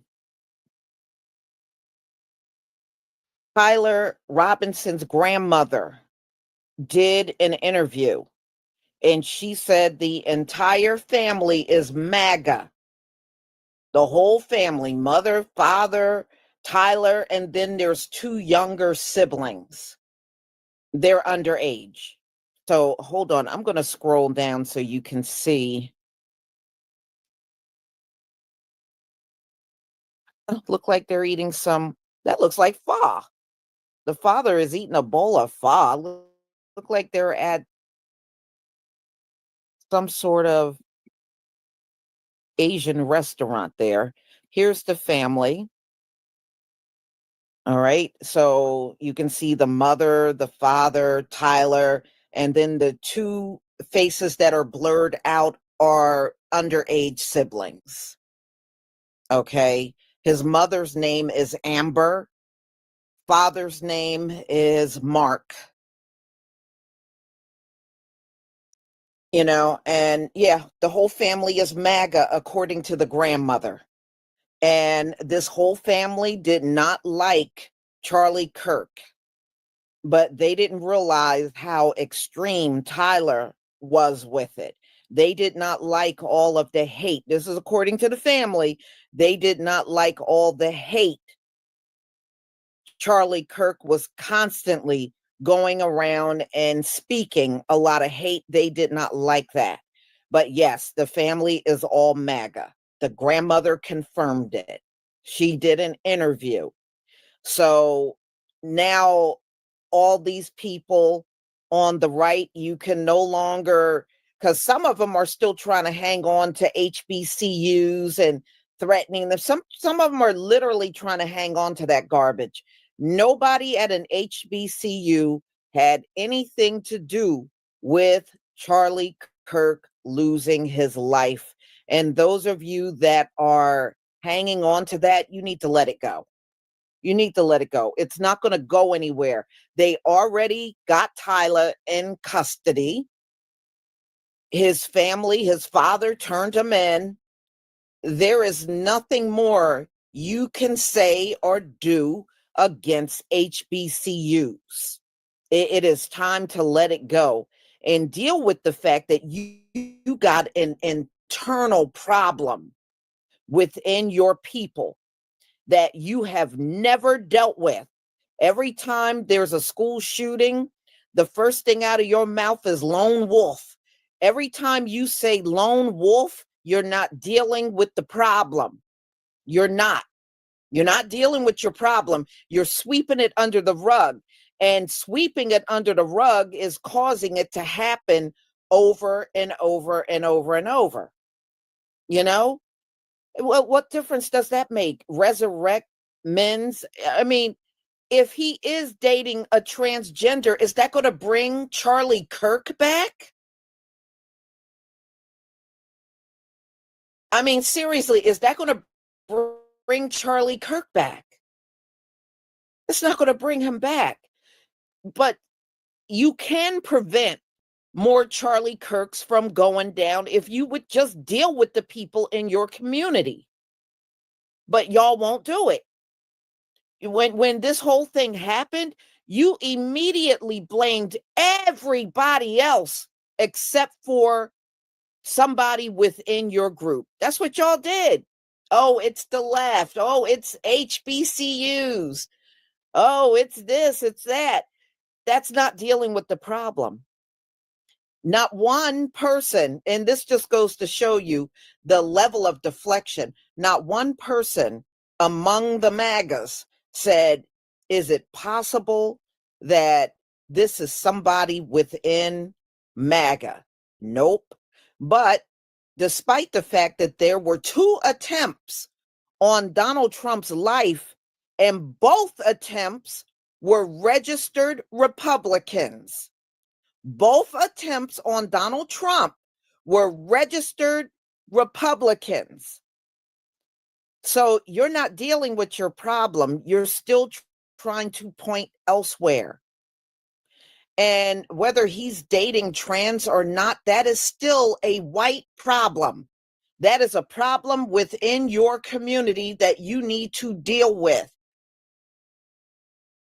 Yeah, Najad Johnson, the level of no accountability is off the damn charts with these people. You know, in our community, we got a lot of effed up people too. But we don't come out here saying, oh, it's somebody white that did it. We know some of our people are jacked up. We know. And we will talk about and deal with it among each other. But we don't go out here just because we got somebody screwed up in the head within our community. Yeah, we're not perfect. But one thing we don't do, we don't go running around making accusations on other groups when one of our own do something screwed up. Look at the situation when those Memphis cops jumped on one black man and beat the crap out of him.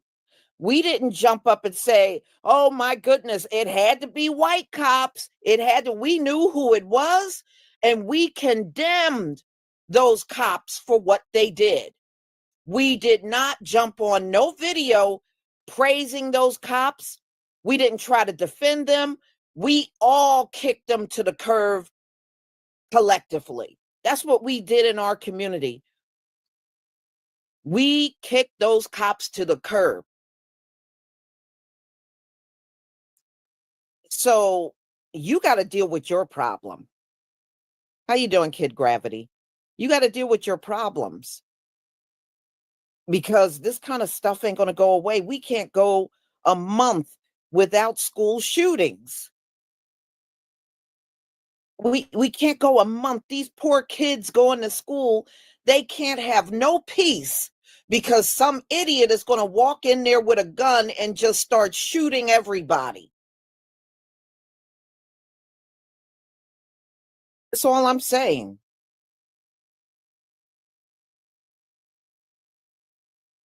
But, you know, like I said, we're not perfect. But one thing we don't do, we don't go on the rampage accusing the right and accusing people at these white universities of doing things to us. We don't do that. We don't do that. And like I said, and among each other, we do talk about how jacked up some of the people are among us. We may have those conversations with each other, and I think that's the appropriate thing to do.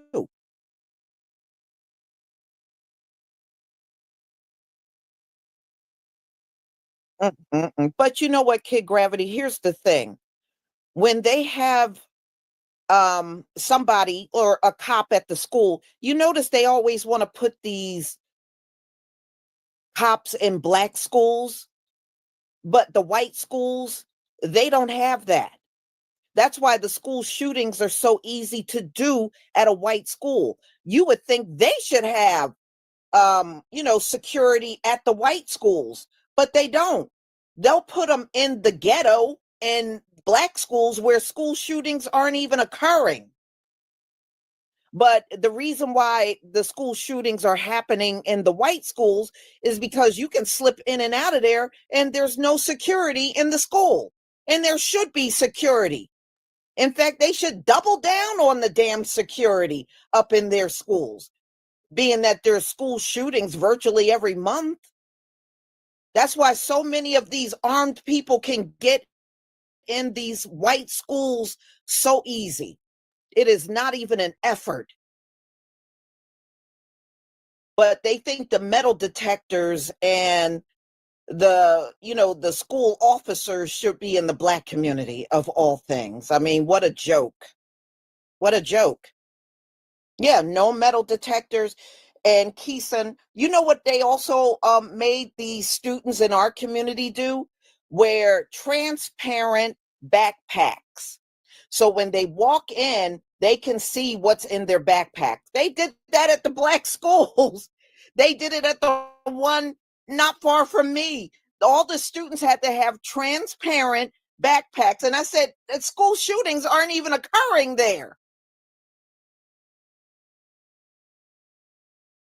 This place is a trip, for real. It is a trip. You know, these things are happening because your priorities are really jacked up. You know, and my thing is, who radicalized Tyler Robinson? Usually these kids get radicalized at home. They do. They get radicalized at home. And I think sometimes when parents are talking negatively about somebody and the kids hear it, I guess there is no limit to what they believe they can do. But no, y'all need to stop radicalizing these children at home. 9 times out of 10, these school shooters have been radicalized at home, and y'all need to stop doing that mess. The funny part is it's not hurting us, it's hurting yourselves. I mean, hey, if you want to stay on that path, you go right ahead and stay on it. But Tyler Robinson got radicalized at home. That's the bottom line. He was in a MAGA family, and he took everything to the extreme, and nobody with any common sense at his house even talked to him and let him know, okay, well, we feel this way, but that doesn't mean you go out there and physically harm somebody. Yeah, I saw Nick Fuentes try to tell his followers, speaking against guns. I guess maybe he think he's going to be next. That's why he had that conversation. Yeah, he was talking against guns, talking about y'all shouldn't be having guns and all that stuff. But I said he probably only had that conversation because he feared he might be next after Charlie Kirk. So, y'all, I'm going to go ahead and conclude. Thank you so much for being here. And please be on the lookout for my upcoming live streams. I have about 2 more that I will be doing. I just didn't schedule them yet. They are done. I just got to schedule. Yeah, well, I want to see who they're going to say. See, you know what I'm curious about, y'all? I want to see who they're going to send to these college campuses next to speak. Is there going to be anybody picking up the reins where Charlie Kirk left off? That's what I'm looking for. Or are they going to actually send somebody else out here? Or are they going to be on the side of caution? That's all. You know? But we shall see. Time will definitely tell on this one. Shalom, family. Oh, before I go, let me do my thank yous. I'm sorry. Resurrect Mints, thank you for the super chat. Tyler dates a transgender. Well, he could have. I mean, I don't know what this dude's social life was. You know, I don't think enough of that came out in the media yet, but hey, it will come out sooner or later. Cap, thank you for the super sticker. Yermi Yah Ben Israel, thank you for the super chat. I saw a video yesterday when Tyler and Charlie were debating a few months ago. Yeah, I wouldn't doubt it. You know, I'm sure there's going to be a lot of things that we don't see on the surface that's going to come out about this case. Patrick Woods, thank you for the super sticker. And MC2, the X Project, thank you so much for the membership for 19 months. They refuse to make their children feel controlled, so they put the security in Black schools as a form of deflection and projection. That's why they're beastlets. Hey, I'm about to use that one. Are on a rampage. Yes, yes, y'all. I think, where was it? I'm trying to think of, it was one of those school shootings that occurred in 2023. And around here, they start making the kids wear these backpacks that you could see through. But here's the problem. The only ones I've seen with those transparent backpacks are Black children. I don't see the white children walking around with them. You know, I mean, this whole thing is just screwed up all the way around. You know, see, this is what happens when you want to run the system in 2 different ways. One way for us and another way for them folks, you know. It never works. In fact, it turns out to be a disaster at the end of the day. So, y'all, please enjoy the rest of your day. And hopefully I will see you all later. Shalom, family.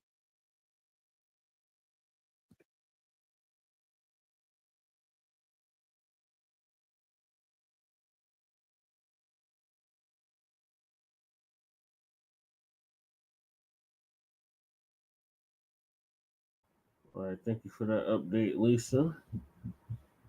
Yeah. That's crazy, crew. I can't believe we never listened to Rakim. Like, what the hell?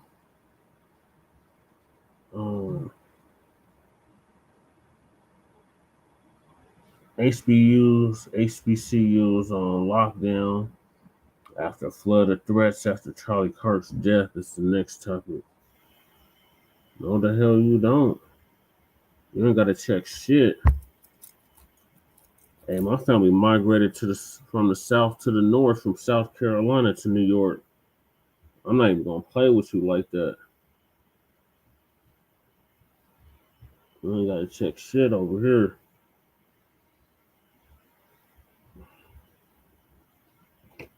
No, I'm definitely not no goddamn teller. No, y'all got me confused.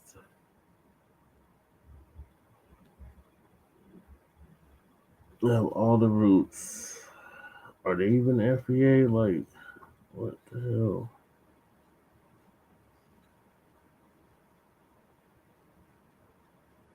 Shit, I ain't Trinidadian. Let me find out you Haitian, crew.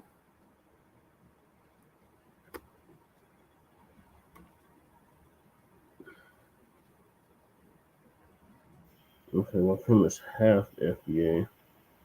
His other half is from Barbados, and his name is Arabic. Half cheddar, I know it. Now I'll give you Qualib. He's definitely a teller, but Rakim is not no damn teller. He just said some stupid shit recently, but he's not no teller. I can't believe you don't like his music though. That's just crazy. No, the hell I don't. What Caribbean features I got? Y'all definitely playing now.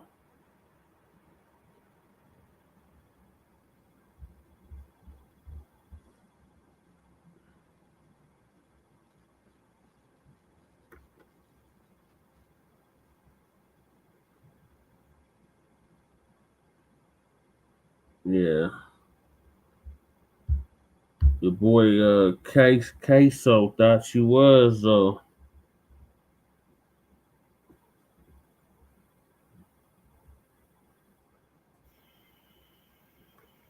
Yeah. We seen your 5 head. You got that George Jefferson going on. Yeah, they are. Now they are. Yeah.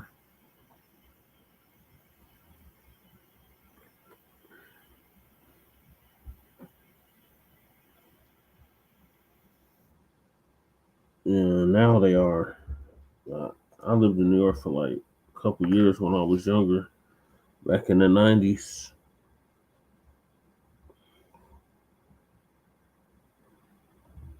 So my family I have family in New York right now. They're not Tetris.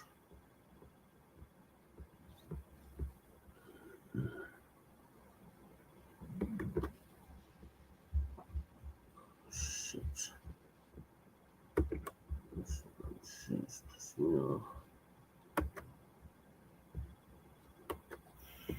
Okay.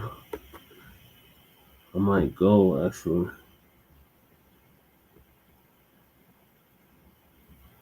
I might go down to Tulsa actually next month, as a matter of fact. So probably see you down there, crew.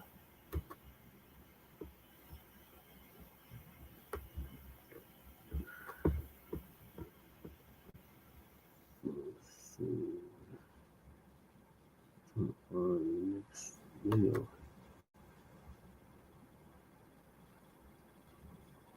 All right, here it is.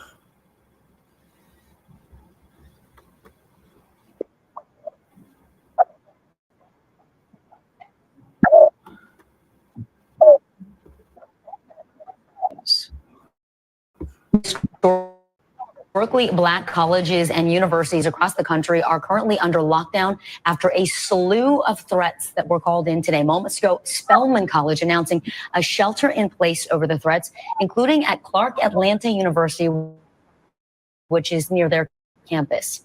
Other HBCUs receiving threats today: Hampton University, State University, Alabama University, Bethune-Cookman University, and Southern University. The schools urging students to remain vigilant, saying these lockdowns will be in place until further notice. This is where we are. It's not one, not two, multiple HBCUs, multiple historically Black colleges, universities. They're on lockdown after receiving potential threats on Thursday, including Alabama State University, Virginia State University, Hampton in Virginia, Southern University in Louisiana, Clark, as NBC mentioned, in Atlanta. Spelman College, too, located near Clark Atlanta University, also implemented shelter-in-place protocols as a precautionary measure due to its proximity. The lockdown measures come in the wake of the shooting at Utah Valley University on Wednesday, where Charlie Kirk was killed at his speaking engagement on campus. This morning, the DNC headquarters also received a bomb threat. More violence, more threats.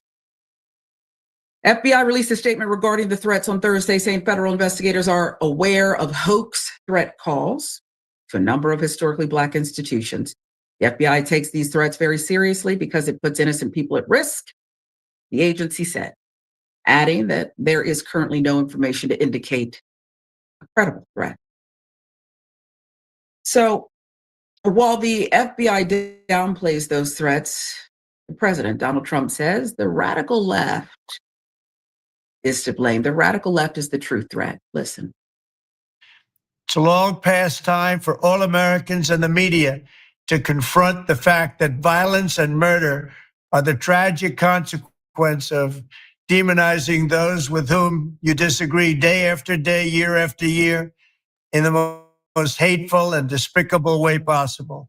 For years, those on the radical left have compared wonderful Americans like Charlie to Nazis and the world's worst mass murderers and criminals. This kind of rhetoric is directly responsible for the terrorism that we're seeing in our country today, and it must stop right now.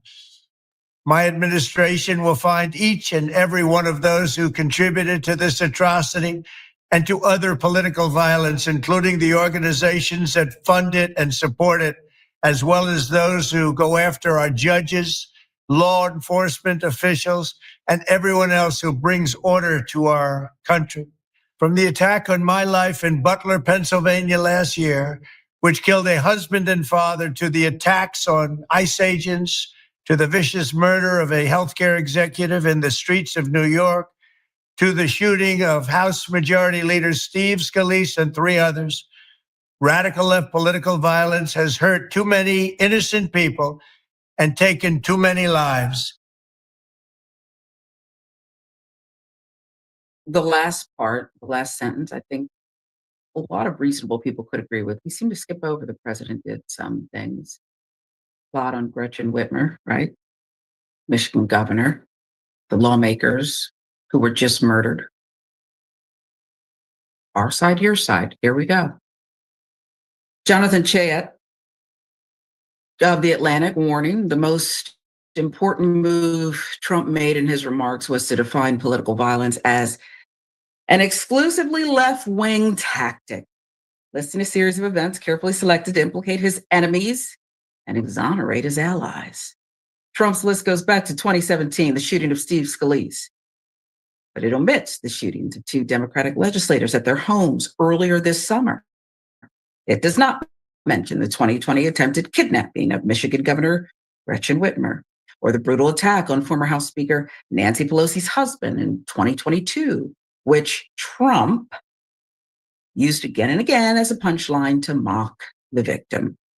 Notably, Trump's list ignores the shooting just 1 month ago at CDC headquarters, in which a man protesting COVID-19 vaccines fired more than 180 shots at the building and killed a police officer, but includes attacks on ICE agents, which have not involved gunfire.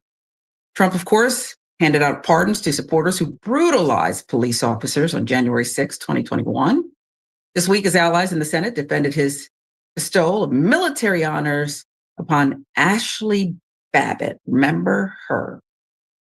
She was shot trying to smash her way through the Capitol in the insurrection attempt. When asked by Fox News about the radical right, here is what President Donald Trump said. We do about our country with that, because we have radicals on the right as well. We have radicals on the left. People are watching all of these videos and cheering. Some people are cheering that Charlie was killed. How do we fix this country? How do we come back together? I'll tell you something that's going to get me in trouble, but I couldn't care less. The radicals on the right oftentimes are radical because they don't want to see crime. They don't want to see crime. Worried about the border. They're saying, we don't want these people coming in. We don't want you burning our shopping centers. We don't want you shooting our people in the middle of the street. The radicals on the left are the problem. Yeah, it's the left, the left, the left, the left. You see, he solved it. It's just one side. If you could just stop what you're doing on the left, there'd be no violence. And crime's also getting solved under his watch. So speaking of the radical far-right influencers and violent extremists are posting identifying details about people they view as celebrating or glorifying the murder of right-wing activist Charlie Kirk. Campaign has been swift, widespread. It's already led to at least one person losing their job, others receiving death threats. People posting the identifying information include Chaya Raichik, who runs the hugely influential hate-filled Libs of TikTok account on X. Trump whisperer Lara Loomer. I mean, you know she was going to get in on it. And former Proud Boy leader Enrique Tarrio. You celebrate this, we're going to hunt you down. We're going to find you. We're going to ruin your life. Central hub of this activity is a website called Charlie's Murderers, which was registered in the early evening on the day Kirk was shot. It's revealing certain personal information, such as social media usernames, email addresses of individuals the operators believe were celebrating the horrific murder. Website asks people to submit a potential target's full name, location, employer information, as well as screenshots of incriminating social media posts via email. An about section on the website, added on Thursday morning, says this is not a doxing website. Website is a lawful data aggregator of publicly available information. It has been created for the purposes of public education. I mean, that sounds like something that when you click on Wikipedia, this is what Wikipedia says. We're here to just give you the facts and inform you. And by the way, donate. One of the first names listed on the site was Rachel Gilmore, an independent journalist at Bubble Pop Media, who wrote on X that she was terrified to think of how far-right fans of Kirk aching for more violence could very well turn this into an even more radicalizing moment. Well, they now believe their fears have been proven right and feel they have a right to retaliate regardless of who actually was behind the initial shooting. I've gotten emails and DMs promising to find out where I live, Gilmore says. I have folks claiming my information is all over 4chan, telling me in the same breath that they hope I get, well, they want her assaulted and killed. Telling me to have fun walking the streets of my city, which they name. Quinn Huddleston, another name listed on the site, told Wired he has received countless messages since his name was published on the site, some urging him to take his own life. Huddleston also says that people have threatened his life, claiming to know where he lives. However, he points out that the information shared on the website was out of date, and as a result, the threats contained inaccurate information. I did not glorify anyone's death, says Huddleston. I don't believe political violence is the answer to anything on either side. They took a comment I made prior to Kirk even passing, and now, as radicals usually do, spin it to work for their agenda, whatever that may be. Prominent members of the MAGA movement are using Kirk's death to call for a civil war with leftists. They accuse of inciting violence. The Republican establishment, along with a fair number of Democrats, are mourning him as a martyr for the American values of debate and civic engagement. Even while some critics argue that he was divisive and extreme, some of those critics have already faced severe consequences. And when you're looking at one, Matthew Dowd, political analyst for MSNBC, found himself out of a job swiftly on Thursday after on-air comments about Kirk in the immediate wake of the shooting, long before confirmation of Kirk's death. News channel that Kirk was, quote, constantly sort of pushing this sort of hate speech aimed at certain groups. He added, I always go back to hateful thoughts lead to hateful words, which lead to hateful actions. And I think that's the environment we're in. I almost want to read it again. Commentators asked a question, he answers it. Network, though, cut ties with Dowd. I mean, this was fast, folks. He apologized on his Blue Sky account. MSNBC President Rebecca Cutler issued a separate statement. During our breaking news coverage of the shooting of Charlie Kirk, Matthew Dowd made comments that were inappropriate, insensitive, and unacceptable, she said. We apologize for his statements, as has he. There's no place for violence in America, political or otherwise. Dowd also had a university speaking engagement canceled. The irony of his termination, slew of similar firings over the past 24 hours, is that Kirk and Turning Point USA, the conservative youth group he co-founded, branded themselves as the ultimate defenders of free speech. Yet his supporters, regardless of their stated ideals of free expression and complaints about cancel culture, have been swift to extract retribution against those who have intimated Kirk was a dangerous ideologue or effectively brought a violent end upon himself. But the witch hunt is just led by far-right influencers. Deputy Secretary of State Christopher Landau, top State Department, said in a Thursday Morning Post, in light of yesterday's horrific assassination of a leading political figure, I want to underscore that foreigners who glorify violence and hatred are not welcome visitors to our country. I've been disgusted to see some on social media praising, rationalizing, or making light of the event, and have directed our consular officials to undertake appropriate actions, Landau added. Please feel free to bring such comments by foreigners to my attention so that the State Department can protect the American people. From what? Speech, even ugly speech, angry speech, mean speech. I am particularly interested, Tehran, about the case of Matthew Dowd. No matter which side you're on, you've seen his face, respected former George W. Bush aide. I'm trying to figure out what he apologized for and what he was fired for. What is your take? Well, he was fired for the exact same thing that I'm fighting for respect for Charlie Kirk's death for, which is the freedom of speech. He was fired because he said something that they felt might have been viewed as controversial, even though at the time it was a very valid statement that a pundit could possibly have. That is what they're there to do. They're there to discuss things. And at times when you're discussing things in real time, things don't play out because hindsight is always 2020. At that time, it came off something much later, which seemed much darker than what it really was. So he was fired for that. He was fired to save an executive's job. He was fired to save face. He was fired so that there wasn't backlash. The eggshells that we walk on are the things we're actually crumbling under. We need to stop making it so that people cannot or do not feel free to express themselves freely. There's a difference between disrespect, hate speech, and violent speech. Disrespectful speech is something that we need to understand. Your feelings are arbitrary when it comes to freedom of speech. Just because you're offended does not mean you're right. On the flip side, just because you're offensive doesn't mean that you're profound. There is a fine line, and we need to find that balance. I guess I just, again, here we are.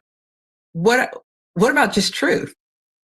He's a commentator who did not make profound statements here. He was asked about the climate and the discourse. And he said Kirk was constantly sort of pushing this sort of hate speech aimed at certain groups. Where's the lie? He added, I always go back to hateful thoughts lead to hateful words, which lead to hateful actions. And I think that's the environment we're in. See, the environment we're in is you can't say the sky is blue.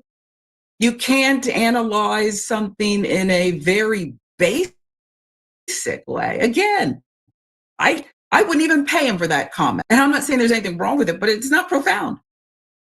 He looked out the window, he saw what he saw, and he regurgitated it. Fired. This is the dangerous climate we're living in, where someone who proudly believed, pushed certain things. I mean, Charlie Kirk said really wild things proudly. He had a right to say them, and he had millions of people who believed, agreed, cheered, 1 million a day, something like that, watch his podcast. He loved this. He loved the debate, rigorous debate, angry debate. He had fun in ways that some people found offensive. We can't even tell the truth now. And why bother to go outside, Tehran? Why? This is ridiculous. That's why I asked you what he said that he was apologizing for and what he got fired for, because I honestly can't figure it out. I think most people are trying to wrap their heads around everything that happened. When tragedy strikes, oftentimes we make things more tragic by our overreaction and our inactions to said tragedy. So people are just lashing out. They're angry, they're upset, they're tired. And to be very fair, the president of the United States, the leader who's supposed to unite us, is doing more to divide us than ever. It's almost as if this president wants to lead us towards a civil war. It's, let's blame the radical left, let's forget the radical right. When it came to Nazis, there were good and bad people on both sides. But when it came to this point of view, when we clearly have seen crimes in the past by the radical right, those are all forgiven, whether it's January 6th or shootings or the Hortman and Hoffman or whatever it is, those are all understandable and justifiable. The radical left is the problem. You are the president to all of us, sir. You are the president to all of us. We have HBCUs under attack because of a lot of your rhetoric. Please understand this. This is not a movie. This should not be higher learning. Great movie, by the way. Omar Epps, Tyra Banks at their finest. But loved the movie, hated the premise. That is what we're lending ourselves towards. This is the first shot that seems to be fired in the slippery slope of an avalanche that we will not be able to recover from. Please understand, this is not your moment to disdain. It's your moment to shine. Wow. Well said. And I think the empathy is real. I was on with Jank and John right after we learned main show. Charlie Kirk had passed away, been murdered.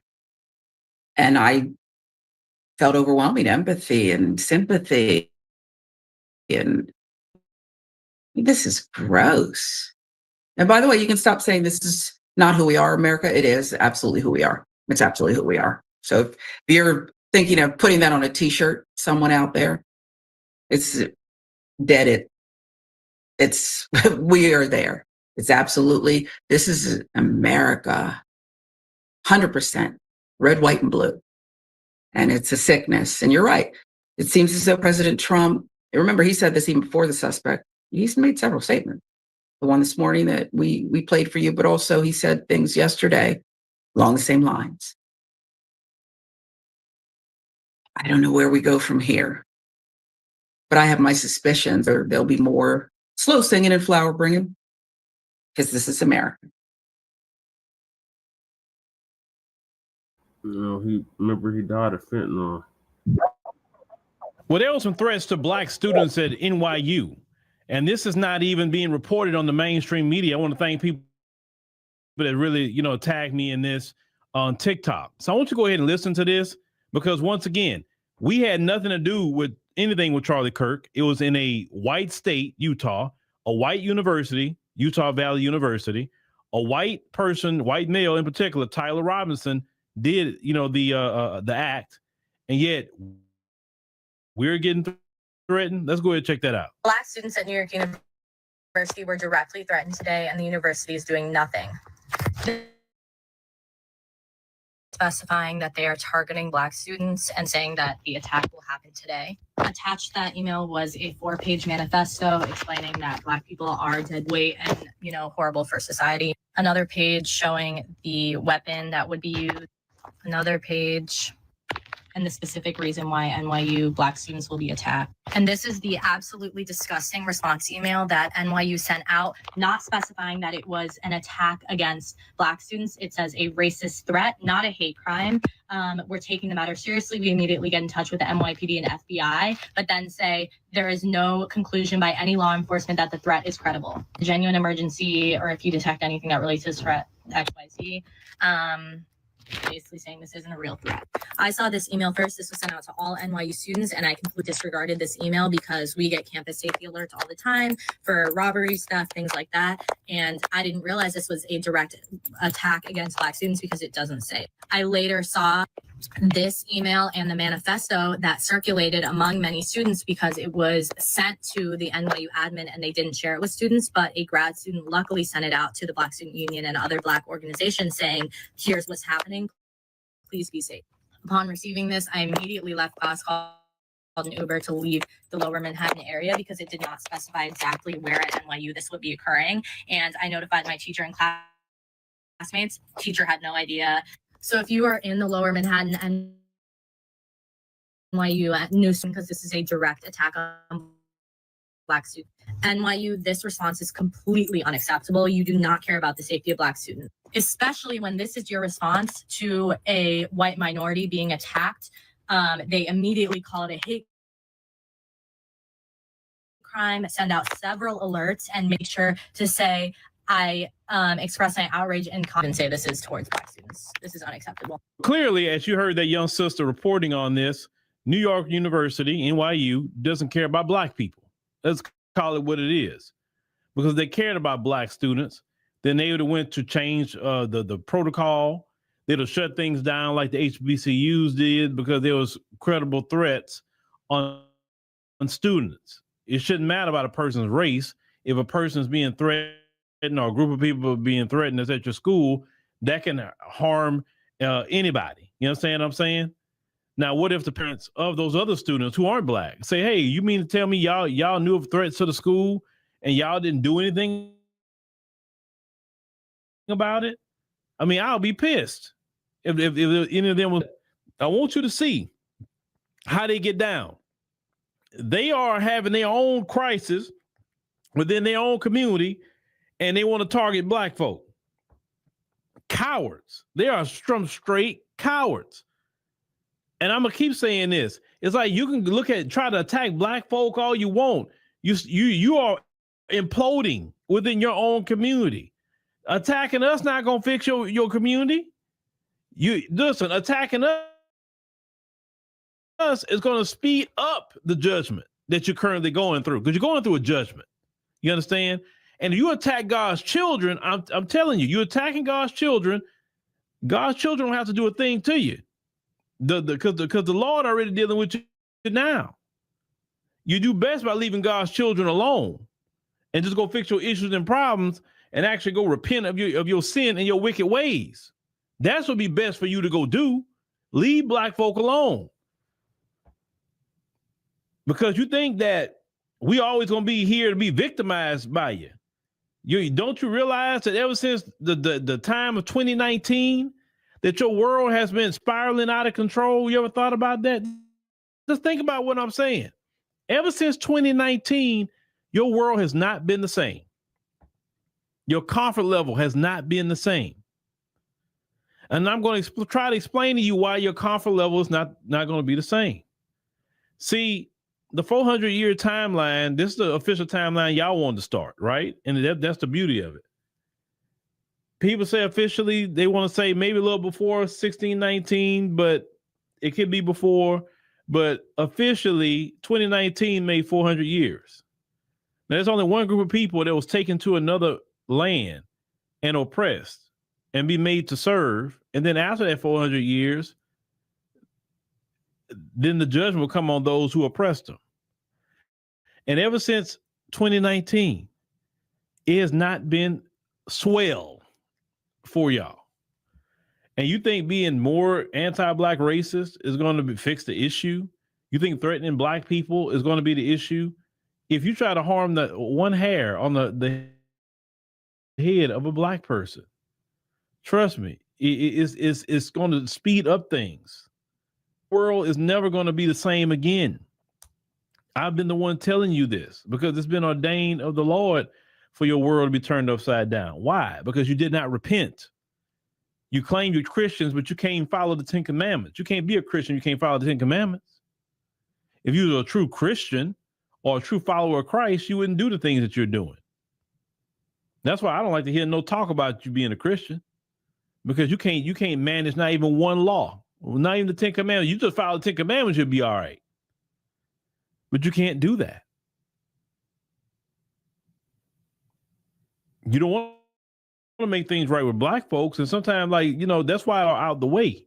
We staying out the way. We living our lives and not getting involved with y'all. We doing our own thing. We're not out there in the street protesting anything. We're not blocking traffic. We're not doing anything. We're minding our business. What happened to Charlie Kirk, that's a y'all issue in your community that you need to deal with. We have nothing to do with what happened to Charlie Kirk. They got the guy who did it. Y'all need to have that discussion over there. Leave us alone.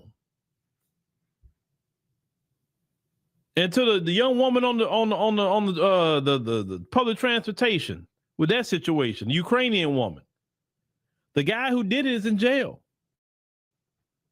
He's one individual. So what are you talking about? He's in jail.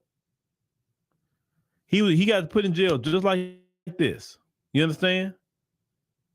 You keep trying to follow the same pattern. I'm going to attack black folk. I'm going to attack. Listen, I'm telling you, God is tired of your attacking his people. You understand? God's tired of it. So you're not fighting us anymore. You're fighting the angry God now. You're fighting the Lord, okay? And you're never going to win that battle fighting the Lord. You're never going to win it. Your arms aren't long enough to fight with God. That's for sure. You do better to leave God's children alone and deal with your internal problems within yourself. Because black folk going to be all right. I promise you we're going to be all right. You seriously think that you're going to reign in the world all this time? Look at what's happening to France right now, if y'all not paying attention to that. France is collapsing, literally, economically collapsing. Why? Because they've been cut off from the African continent. The only way they were surviving and living that good life is taking money from the African continent. Now they cut them off, and now look at how they living. They going through it right now. The European Union is going through it right now. Oh, it's a global reckoning that's happening. And they can get mad. Oh, I'm going to do this. I'm going to sanction this person. I'm going to do this. Listen, none of that's going to work. None of that's going to work. Anything you do now, the whole world going to turn against you. I'm telling you, the whole world going to turn against you because they're watching you. They're seeing how you haven't been friendly. You claim you got the greatest country in the world, but yet you can't even keep people safe. That's not a great country. That's third world. You have descended into third world, and that's your fault because y'all the one in control. Because you're so obsessive about guns and all the things that you're obsessive over. That's why this society is so violent, and you're not number one in public schools or anything else that you're not number one in, right? I think you need to stop walking around talking you're the greatest country on the planet Earth. That's propaganda at this point. Now, if we truly were the greatest country, and when I say greatest country, I mean all the way around. Number one education, number one healthcare, number one the highest country with the most marriages, the country with the lowest divorce rate, right? The country with the lowest high school dropout rate. You know what I'm saying? The country with the highest middle class. That you hardly have anybody low income. The country that has barely any crime. You have the lowest incarceration rate of the world. That's what the number one economy, that's the number one country gonna have, the greatest country. You have the lowest food prices in the world, the lowest home prices in the world, food in the world, the best water in the world, right? In order to say you're the greatest country on earth, you have to measure at those things. I can keep going on and on and on. And if you start measuring those things, there are some things that you may need to be number one at, like research. And and you're number one in military. We give you that, but all this other stuff, no.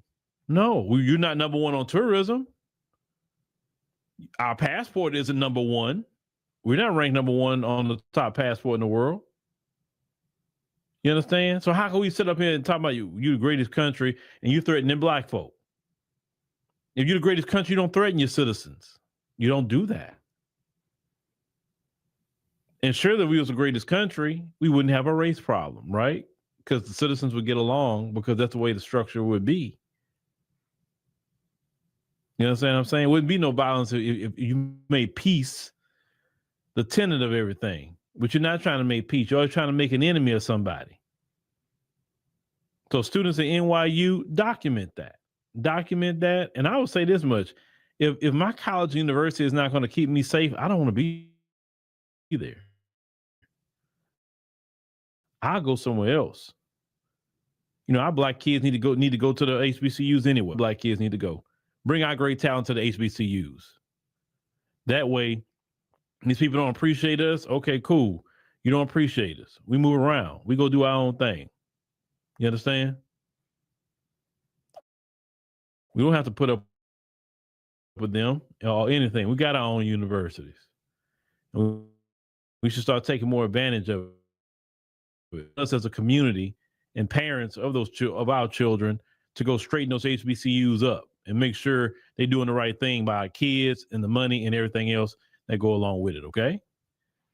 But, you know, shout out to the young sister for putting out this information about our black kids at NYU. But we got to look out for each other. Brothers and sisters in New York, look out for our people. You know, we need you out there.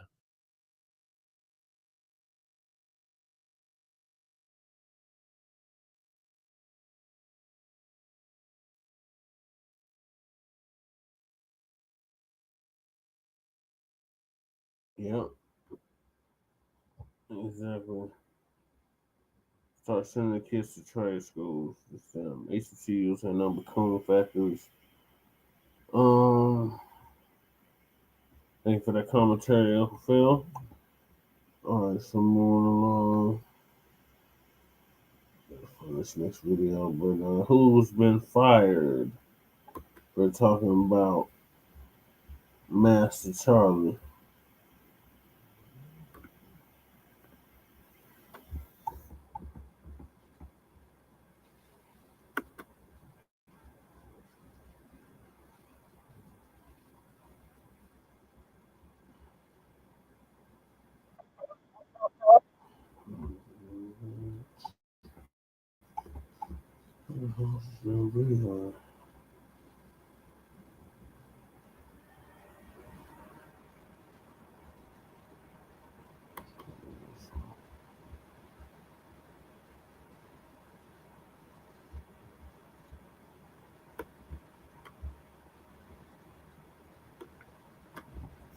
Lisa.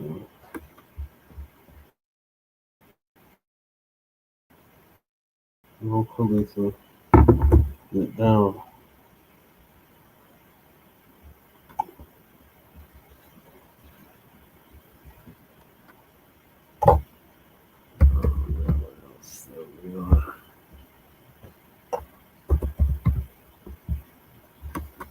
Sorry, I'm having an issue going in the next video.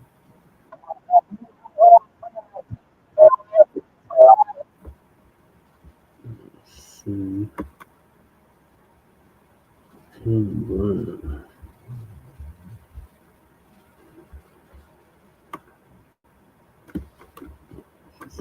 Video.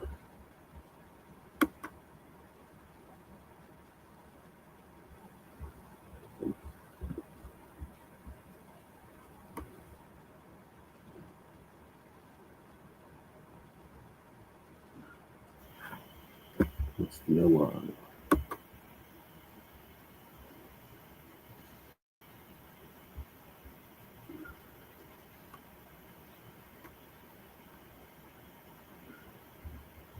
Okay, here it is.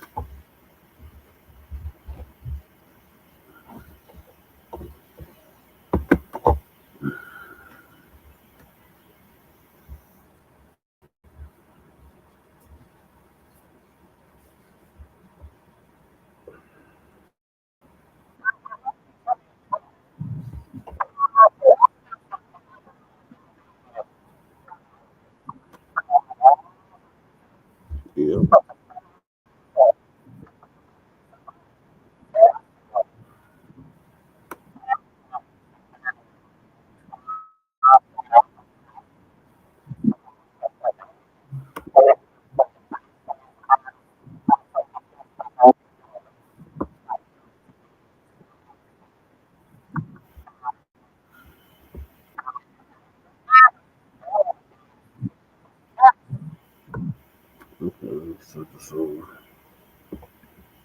Shalom, family.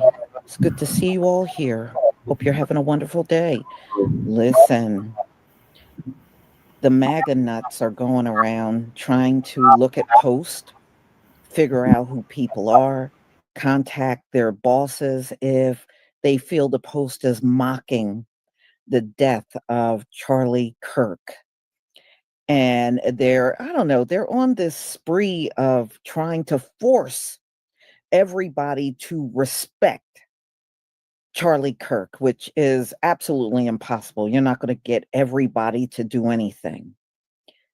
And, they're making, a few of them are making the claim that they have figured out over 300 people and sent emails with that person's post to their bosses or to the company they work for. And they're claiming 15 people got fired. That's not very much out of 300. And in all honesty, how do you know all of these bosses even like Charlie Kirk? I bet many of the bosses that didn't care for him, they're not going to let their employees go. I bet you they won't. And number two, why would you even care?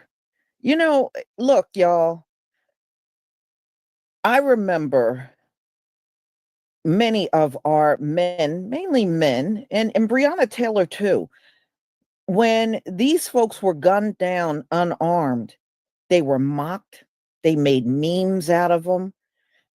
A lot of what they were saying about them were lies, but I think the one thing that disappointed me more than anyone else was our own people were jumping on the bandwagon and trashing Breonna Taylor.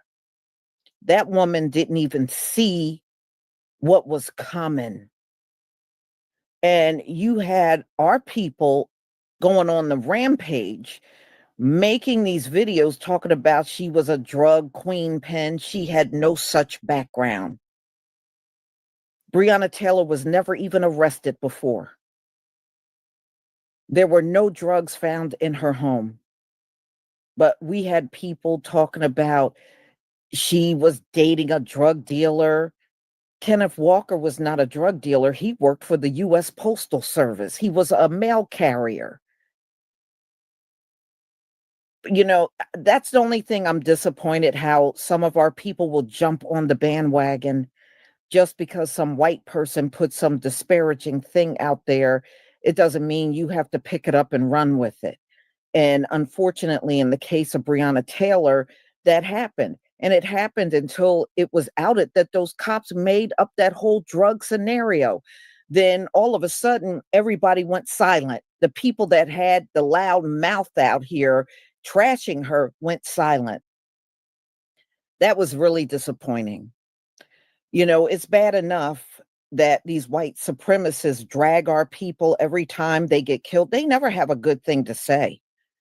But the fact that they're demanding that everybody say positive things about Charlie Kirk is just a downright joke. But this is their expectation. They want the utmost respect while they never respect our fallen. Never. I have never seen one instance where they respected our fallen, because they don't. And this is nothing new. This has been going on for centuries. If anything, they will dehumanize them, not only in life, but also in death. So yesterday I showed you Black conservatives that were mourning Charlie Kirk and reprimanding people in our community for not showing what they felt enough emotion. And You know, how people feel about Charlie Kirk is a very individual thing. Now, for many people in our community, no, we didn't care for the disparaging things that he constantly said when he was at these college campuses. And we got the right to feel that way. You know, I never, in the entire time he was doing these college campus, I never heard him say one positive thing because he didn't. He didn't, you know? And not to mention, think about it, y'all.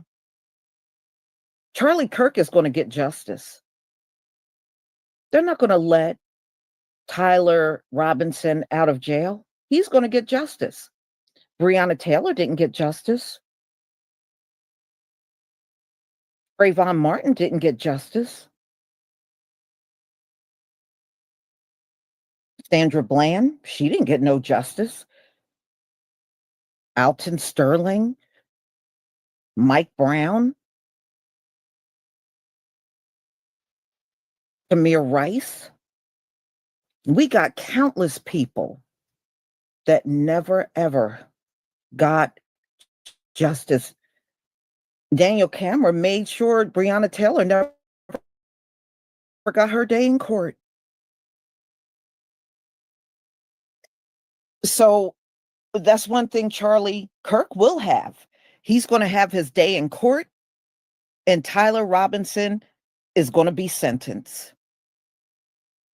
That's a way more than many of the fallen among our people. I'm just saying. So let's get into it, y'all. You know, yeah, Emmett Till too. Thank you, Angie. That's so true. Emmett Till.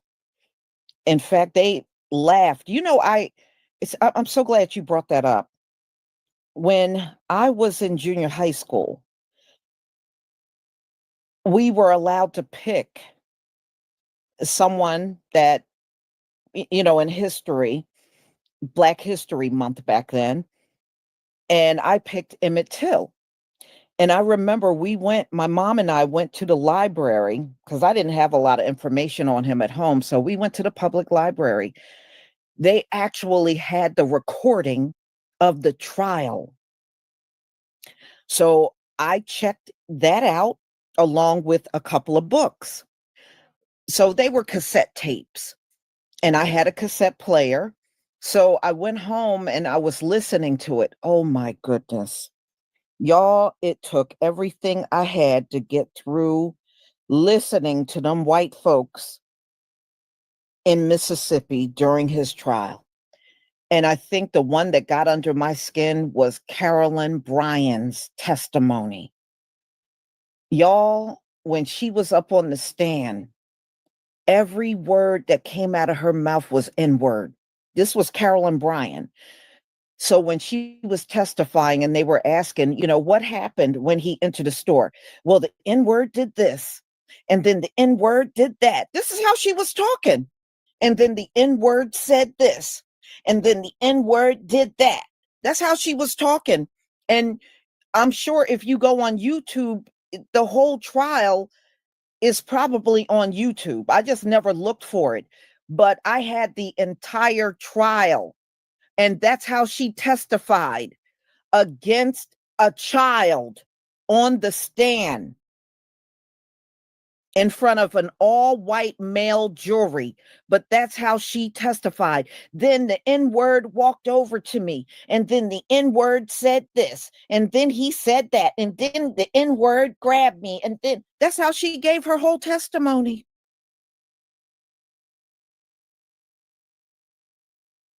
I was so shook because, you know, I'm a child. I'm only 13 years old, and I'm listening to this in my bedroom, sitting on my bed. I got so rattled by it. I went down. My mother was downstairs. I went downstairs and I had to talk to my mom. And I remember she looked at me and she said, Lisa, I understand it was like that back then. They were allowed to, you know, testify in court like that. And I'm thinking to myself, oh my goodness, I just never heard so much N-word. When her husband got on the stand, he was N-wording all over the place. And so was her brother-in-law. I ain't never heard so much N-words in one court case in my whole life. But I was able to get through it. And then I wrote my report based on the case. I did real well. I got an A on it. But still, you know, for a young child to hear that, it was very disturbing. But that was allowed back then in the 50s. That kind of testimony was allowed in court. So we can rest assured there ain't going to be nothing like that when it comes down to Charlie Kirk. When they go in and his, Tyler Robinson gets his court date, they going to make Charlie Kirk out because they're trying to do it now. They are going to try to make him seem like he's some type of martyr. They're trying to compare his works to Martin Luther King, and he didn't even like Martin Luther King, but they're trying to make that comparison. They're trying to make that parallel. And it is nothing similar to King and Kirk. There is no similarities whatsoever, but they're trying to make a martyr out of this man. They're trying real hard. So let me go ahead and share my screen so you can hear some of these people that got fired and some of these people that are determined to get people fired because they're not showing enough respect online. And I'm like, how dare you demand somebody show respect, especially if it's a group of people that he was disparaging? No, it might have been that way at one point in time, but it's not like that. People are not going to do that anymore. Gone are the days where y'all get to trash us.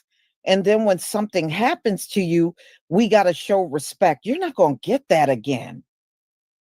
You're not getting that again. You're not going to ever get that again.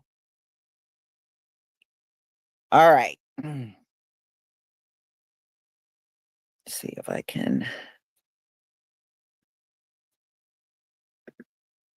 That's her. Here it is. And some of these people are talking like they are proud that they're doing this. Okay. And they act like they say these things as if they have never mocked our people, and they have made a damn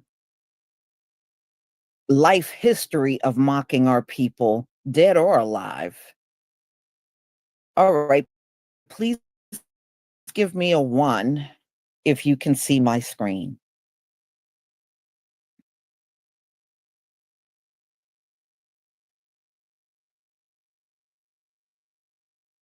Thank you. I was just fired from my job. I was just fired from my job. I was just fired from my fucking job.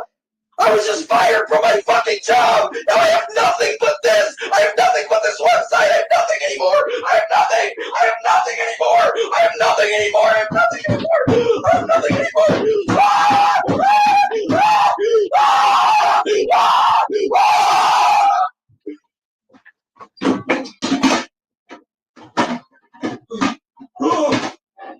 Ah! Ah!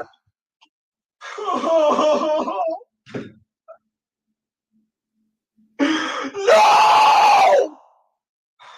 Concerned men with cherry by uncanadiable inti Fuck! Fuck!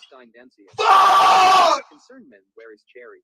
Inclusion men where is cherry? Oh my god. I made some stupid comments about Charlie Kirk on the day that he was shot. I said some things on Blue Sky and on Threads that I'm sorry, not sorry for, but I said them and I deleted them when it was requested that I do so by my employer. And then today on a weekend, I'm told that I am no longer employed at Microsoft. After 6 years, building the diversity, equity, and inclusion department from scratch, I lose my job because one of you, some random person, reports my posts to my employer, goes out of their way to find out where I work and takes my job, takes my security away from me for a thought, for an opinion. And you talk about freedom of speech like you care about it. And you're just going to take my money, my life, my food off my plate because I don't like Charlie Kirk? That's not okay. It is not okay to target me because I felt joy that day. I can't help how I feel. I felt joy. That's me. That's what I believe. That's what I think of him. I can't help that. So I don't deserve a job? Thousands of people have gone online celebrating the passing of Charlie Kirk, and many of them are now losing their jobs. Many of the people you've seen cheering on the passing of Charlie Kirk started with this man who just moments after Charlie Kirk was struck right in front of him was cheering on video that Charlie Kirk was hit. Then you have this woman who was a nurse going on TikTok celebrating the passing of Charlie Kirk, and now people have found out where she works and are talking to her employers. This man who wrote this entire statement here is actually in the military, and people have already alerted Pete Hegseth, who is essentially this man's boss, and will probably be trying to do something about it. You have another woman who is a 2nd and 3rd grade teacher's aide who was posting about that she wished she would have heard of another obituary talking about Donald Trump, but instead she would settle for Charlie Kirk. And this man, probably the most prominent person to be fired after their comments on Charlie Kirk, was Matthew Dowd, who was actually working at MSNBC and went on air saying some absolutely terrible things. But more and more of these videos are coming out, and more of these people are going to be losing their jobs. Hi, my name is Quinn Pratt, and I like going around on the internet finding people making fun of Charlie Kirk's death, and I go and report them to their employers so they get fired. And we got 5 more. We have sent out over 300 emails to employers, and we have gotten now 15 confirmed fires. So without any further ado, let's get into it. Gabrielle from Illinois, you're fired. Lincoln from Utah, you're fired. Amanda, another Amanda from Wyoming, you've been terminated. Suck it. Shasta from Washington State, your ass is fired. And Curtis, again from Texas. What the hell, Texans? What the fuck? Curtis from Texas, you've also been terminated. You're welcome. Now, truth being told, I've probably lost about 50,000 followers throughout all social medias while I'm doing this, but I would rather have every single one of my accounts hit 0 before I give in to these people. So if you want to try and affect me or affect my income by unfollowing me, I don't care. I would much rather go back to a 9-to-5 job than let this kind of shit slide. And I know for a fact that over half of this country agrees with what I'm doing. So hopefully they start finding me pretty soon. So go ahead and do your whole mass unfollowing and everything like that, because again, I would rather see all my accounts hit 0 than letting you guys try and bully me into not doing this anymore. And if you agree with what I'm doing, please hit that follow button. Counteract their mass unfollowing of me. So I lost my job. I got called into the office yesterday. I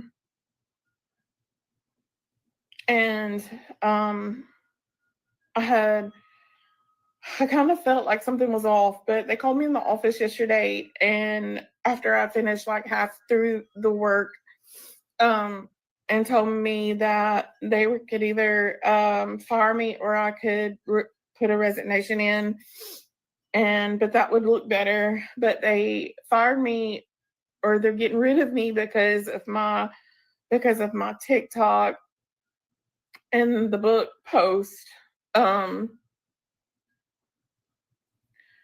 Somebody screenshot a lot of my TikToks and wrote a nasty letter and in my Facebook, screenshot those and mailed them to the office to my boss.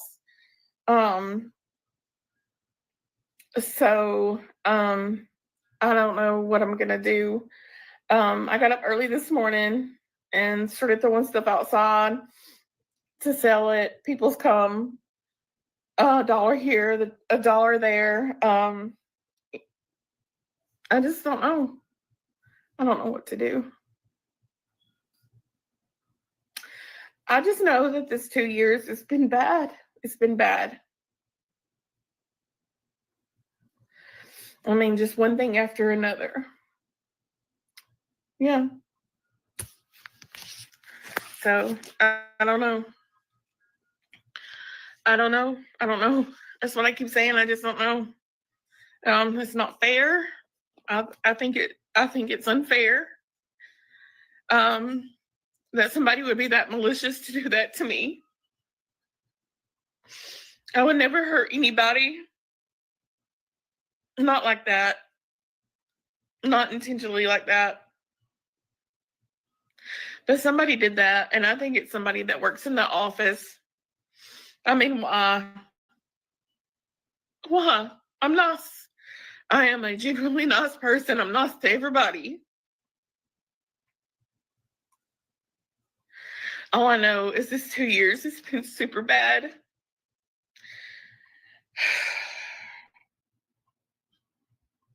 So I don't know what I'm going to do.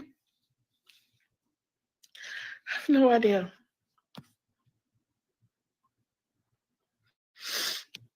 All right, check this out. People are getting fired from their jobs because of their postings on social media celebrating the execution of Charlie Kirk. These people are getting fired. There's almost been 200 people fired already in a day. 2 wrongs never make a right. And a lot of you got people fired from their jobs for a whole lot less than this, like saying that there was only 2 genders. You got people fired for saying that men don't belong in women's bathrooms. You got people fired for saying that drag queens shouldn't read to children. You got people fired for saying children should never be transitioned. You also got people threatened with their lives. You also had people falsely accused and labeled as bigots for that. You also use the law as a weapon against people if they said, don't do this to kids, leave the kids alone. What we are seeing is accountability, free speech. I'm a free speech advocate, but I also know that my speech could have consequences. We're seeing people in the military losing it all. Like that was totally worth losing your entire career, your military pension, everything you've worked for. Holy crap. We're seeing first responders, firemen. You know what that tells me? You posting, celebrating the execution of Charlie Kirk as a fireman or firewoman. It tells me that if you see a Trump sign and there's a house burning and kids inside, you're going to potentially pass that up. You're absolutely not going to be able to push aside your political beliefs in order to save these things. You're not going to treat people the same. That's what I'm saying. You have bias. I'm seeing medical professionals. Wow. Let them find out I'm a conservative content creator. And if you think I'm going to feel safe with you, with my kids or my life in your hands? No, absolutely not. Educators. We are seeing teachers, professors celebrating this. I'm over here like people entrusted you with their children to educate them. Absolutely failing these kids, not only by taking academia out of the public school system, but you're literally saying that you cannot be nonpartisan. You're telling me that you can't leave your politics at the door before you go to work. That's it. A member of the Secret fucking Service posted about this, celebrating Charlie's death. A member of the fucking Secret Service. Oh, You know what that tells me? That tells me we can't trust you. We can't trust you to protect our political leaders because you're partisan AF. And the whole crazy thing about this is Charlie Kirk wouldn't want these people fired. You know what Charlie Kirk would tell them? And I've spent years listening to this man, so I know I can say this with the utmost confidence. Charlie Kirk wouldn't want you fired. What Charlie Kirk would say is, hey, before you post that, you better make sure it's worth it. Because not only is the internet a very unforgiving place, but it is also forever. Please proofread this before you post it, because you could have some serious ramifications. Not only can you have ramifications of being fired from your job, but you can also have legal ramifications. I happen to think I try to be a better person. Charlie Kirk has made me sit and think, should I say this? Because if I say this, this is going to get me in a whole lot of trouble. See what these people do, that they're posting this shit, they don't have that ability to stop and think. This kid, that 22-year-old kid, Tyler Robinson, didn't have the ability to stop and think about the ramifications of his actions before he acted. People, we have to start thinking before we do shit. And that is exactly how Charlie Kirk wanted all of these kids that he spoke to. This is how he didn't promote hate. He didn't go to colleges to spread hatred. Quite the opposite. That's how I feel about that. Now, I can say that you can save us a lot of time because we're out here emailing and calling city officials and all kinds of city councilmen, city council women, school board members, teachers, first responders, Secret Service, military members. We are doing our due diligence here and turning these people into their employers, but the employers, could you give us a fucking break here? This is hours I spent reporting on people yesterday alone. Hours of my day. So employers, if I'm not mistaken, you grab up these employees of yours, their social medias before you hire them, do you not? It is time for employers to start scouring social media of the people that work for them. Scour their social medias, and if they're posting in celebration of Charlie Kirk's execution, you need to be proactive and fire them. And what you should do is say, hey, guys, you know, before this blows up and goes viral, I just want to say I took a step at myself and I fired this person because this is not right. And I'm not going to employ somebody who speaks so candidly and so openly and so publicly about celebrating this. It's madness and we don't accept it. And it is not tolerated here. And that right there, I think, is how we fix this. We have to start holding ourselves accountable for our actions. And we have to stop for a moment and think, is this going to get me in a world of shit if I do this? And if so, don't fucking do it. Growing calls to vacate his seat. Can you understand why they are calling for you to step down and asking you to resign? I understand why they're saying that, but that's not something that I'm going to do. Village of Palmetto Bay Council member Steve Cody says he's not going anywhere after the mayor put out a statement Thursday calling for him to step down. Cody is under fire over a social media post he made about the death of conservative activist Charlie Kirk. The councilman deleted his post, but he wrote, Charlie Kirk is a fitting sacrifice to our lords, Smith and Wesson. Hallowed be their names. The comment was over a graphic of the activist's 2023 remarks that it's worth to have a cost of, unfortunately, some gun deaths every single year for Second Amendment rights. Why did you make the post? It was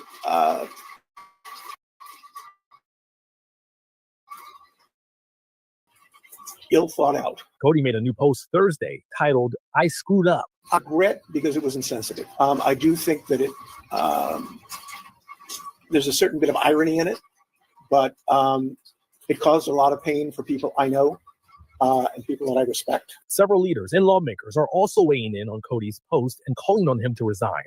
Cody says if he could go back, he'd do things differently. I regret it, but the best I can do is to apologize to those who I hurt and vow to go forward and behave differently from this point on.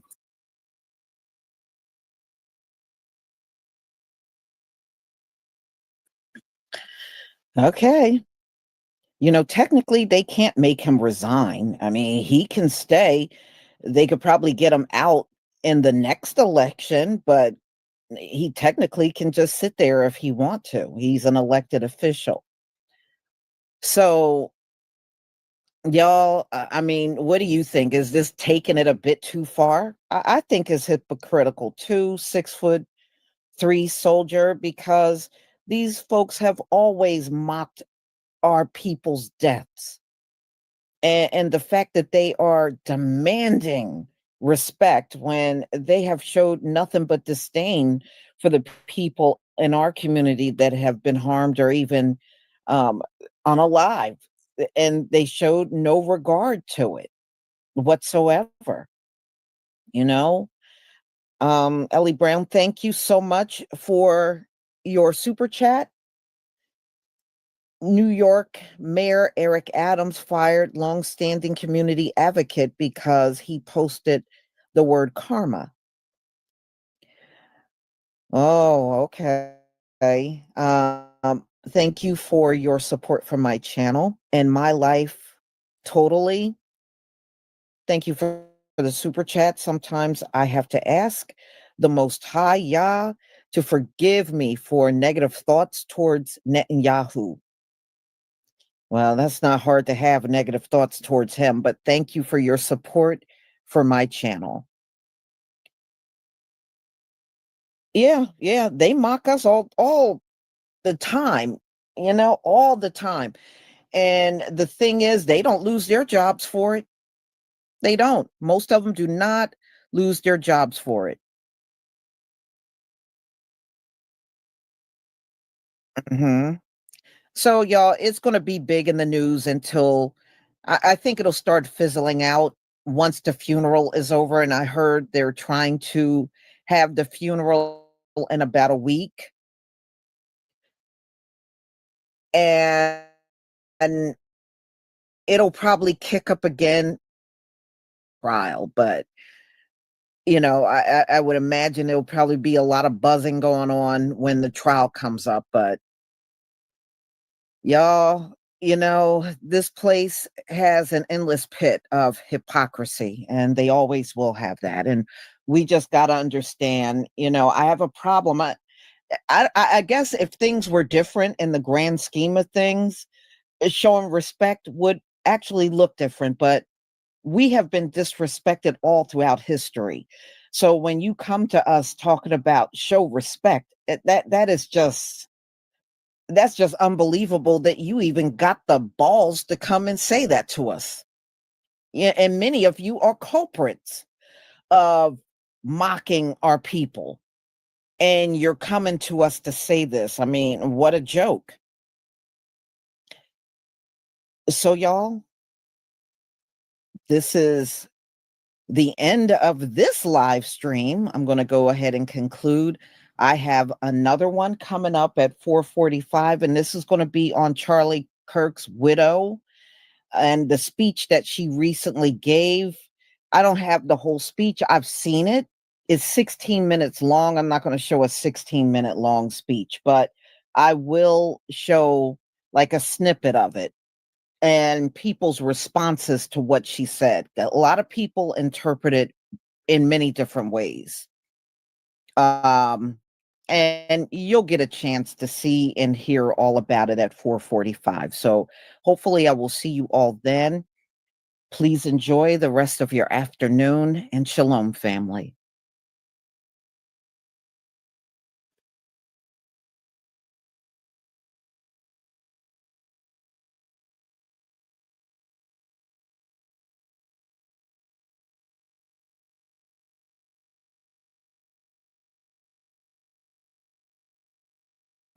Lord. All right, Lady T got something to say. Go ahead, Lady T. Fuck, man, I didn't think we were ever gonna get to that.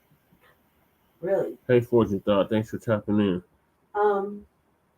I feel nothing about any of this, so I hope that that's it for the topic of Charlie Kirk, because he didn't really do nothing for me. I don't see him doing anything for you. He didn't do anything for anybody else. he got shot talking about the one thing he was talking about. You know, guns. Apparently, you know, the motherfucker that shot him had a girlfriend that's tranny.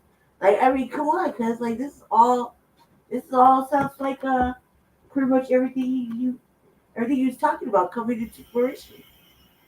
So, you know, shoulder shrug. That's when it happened, I was just shocked it because I was online.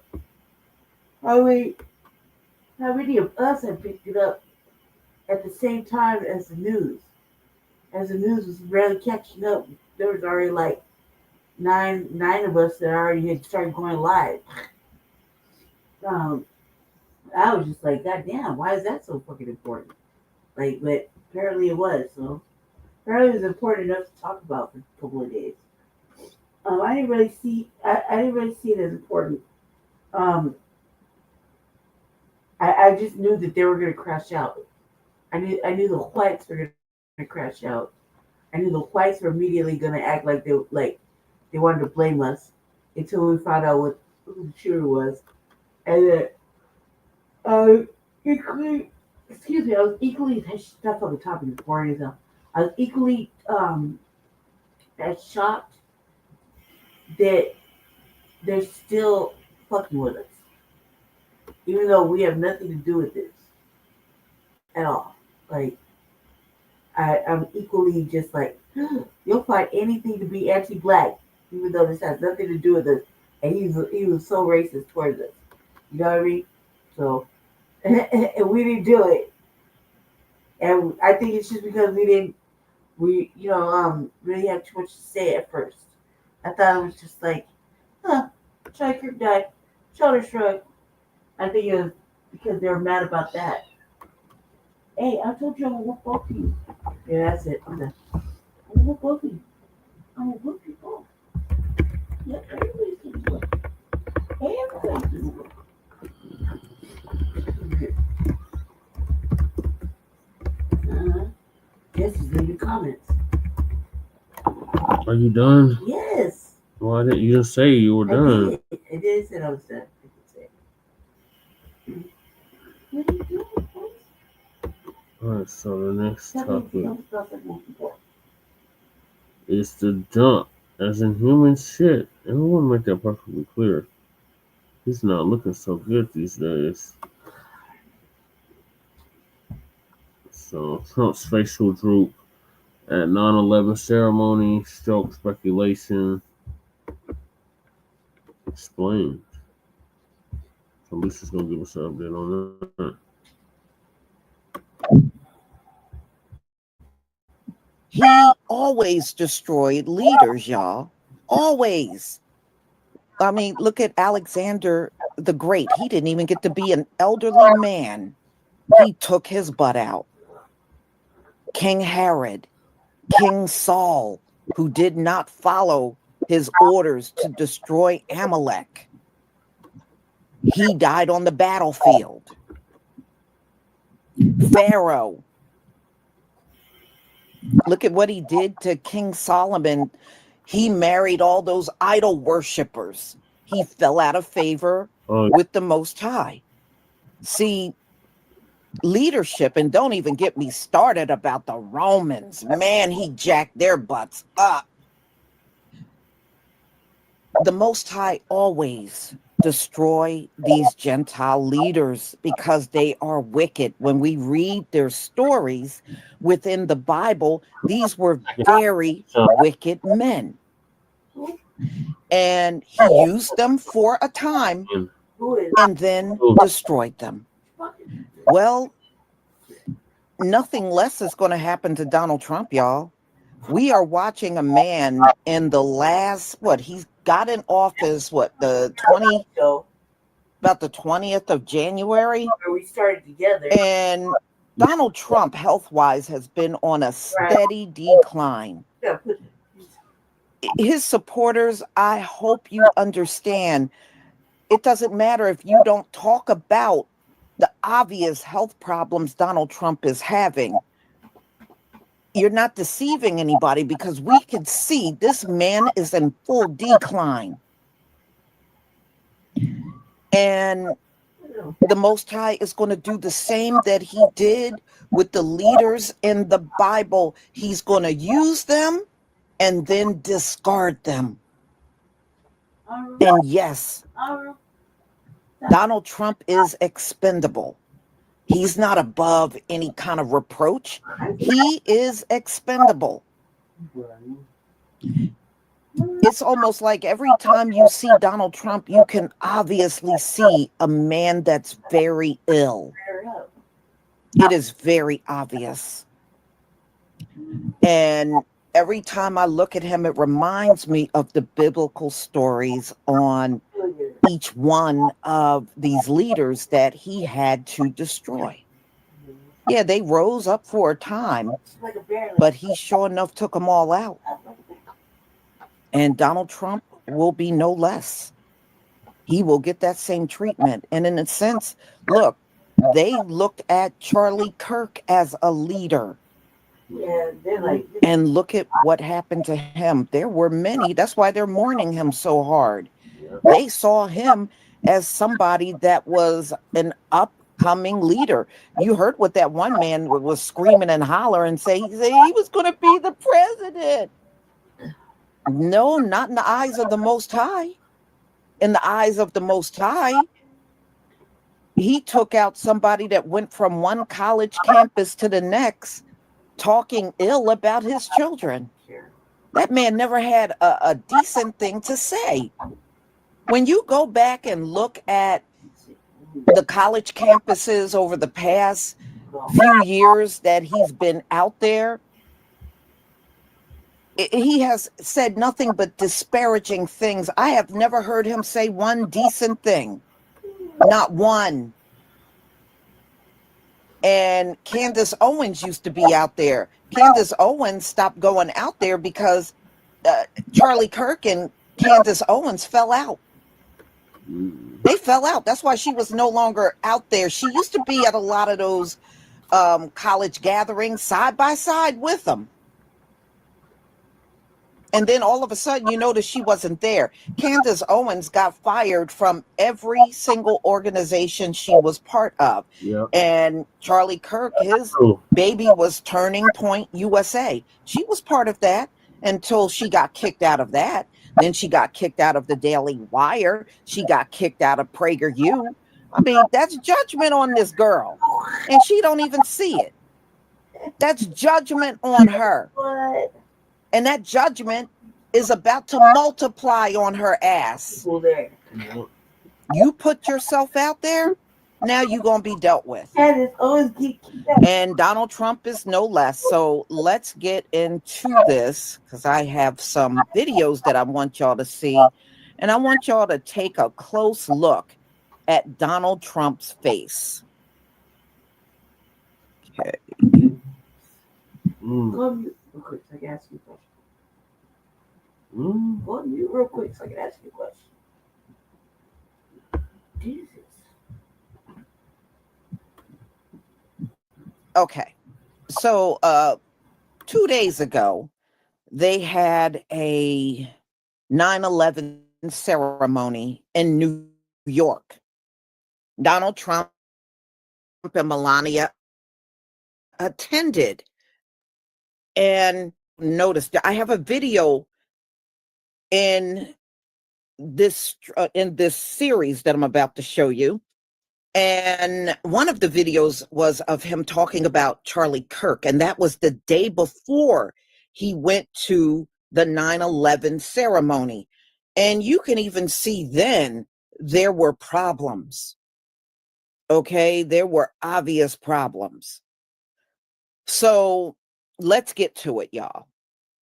Please give me a 1 if you can see my screen.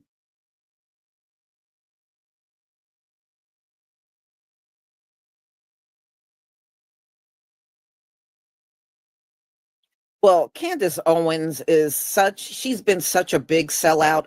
I don't think anybody can save her at this point. I don't think anybody could save her.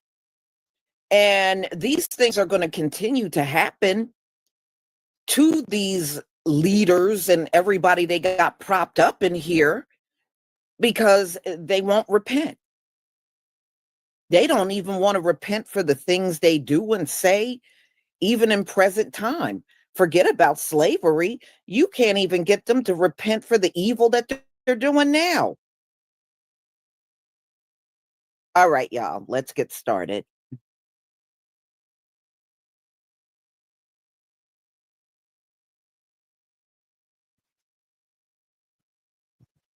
Lieutenant Colonel Kip P. Taylor, United States Army.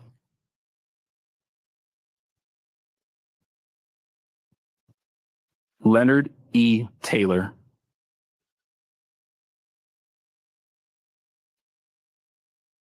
Sandra C. Taylor. Sandra D. Teague. Now, Donald Trump in that video, in addition to obviously the side of his face not working properly, also seems disoriented, confused, right? He can't quite sit still. He looks like he knows something is happening to him, that his health is failing. Not necessarily a concerned look, but more of a like, something's not right here. At a moment that's supposed to be a solemn occasion, right? Honoring the victims of the 9/11 attacks on the anniversary. This guy can't even keep his head straight. That's not normal. That is the sign of something seriously wrong. And I do not think it was a full-blown stroke. I do believe it was a mini stroke. And evidence from throughout this week backs that up. Let me read you the signs and symptoms of a mini stroke, which can happen, almost in clusters, not a full-blown stroke, but anybody in the medical field understands this. Anybody who's had a relative or they themselves have gone through this, what happens is that an individual will suffer over a period of time, sometimes multiple in a day, but several of these mini strokes. And it will do that, but it doesn't necessarily leave any lasting damage most of the time. It can, and of course, it is indicative that if something is not done, you probably are on the verge of a big stroke later on. But here are the symptoms. Let me know if any of these sound familiar to you with what you've seen from Donald Trump just this week.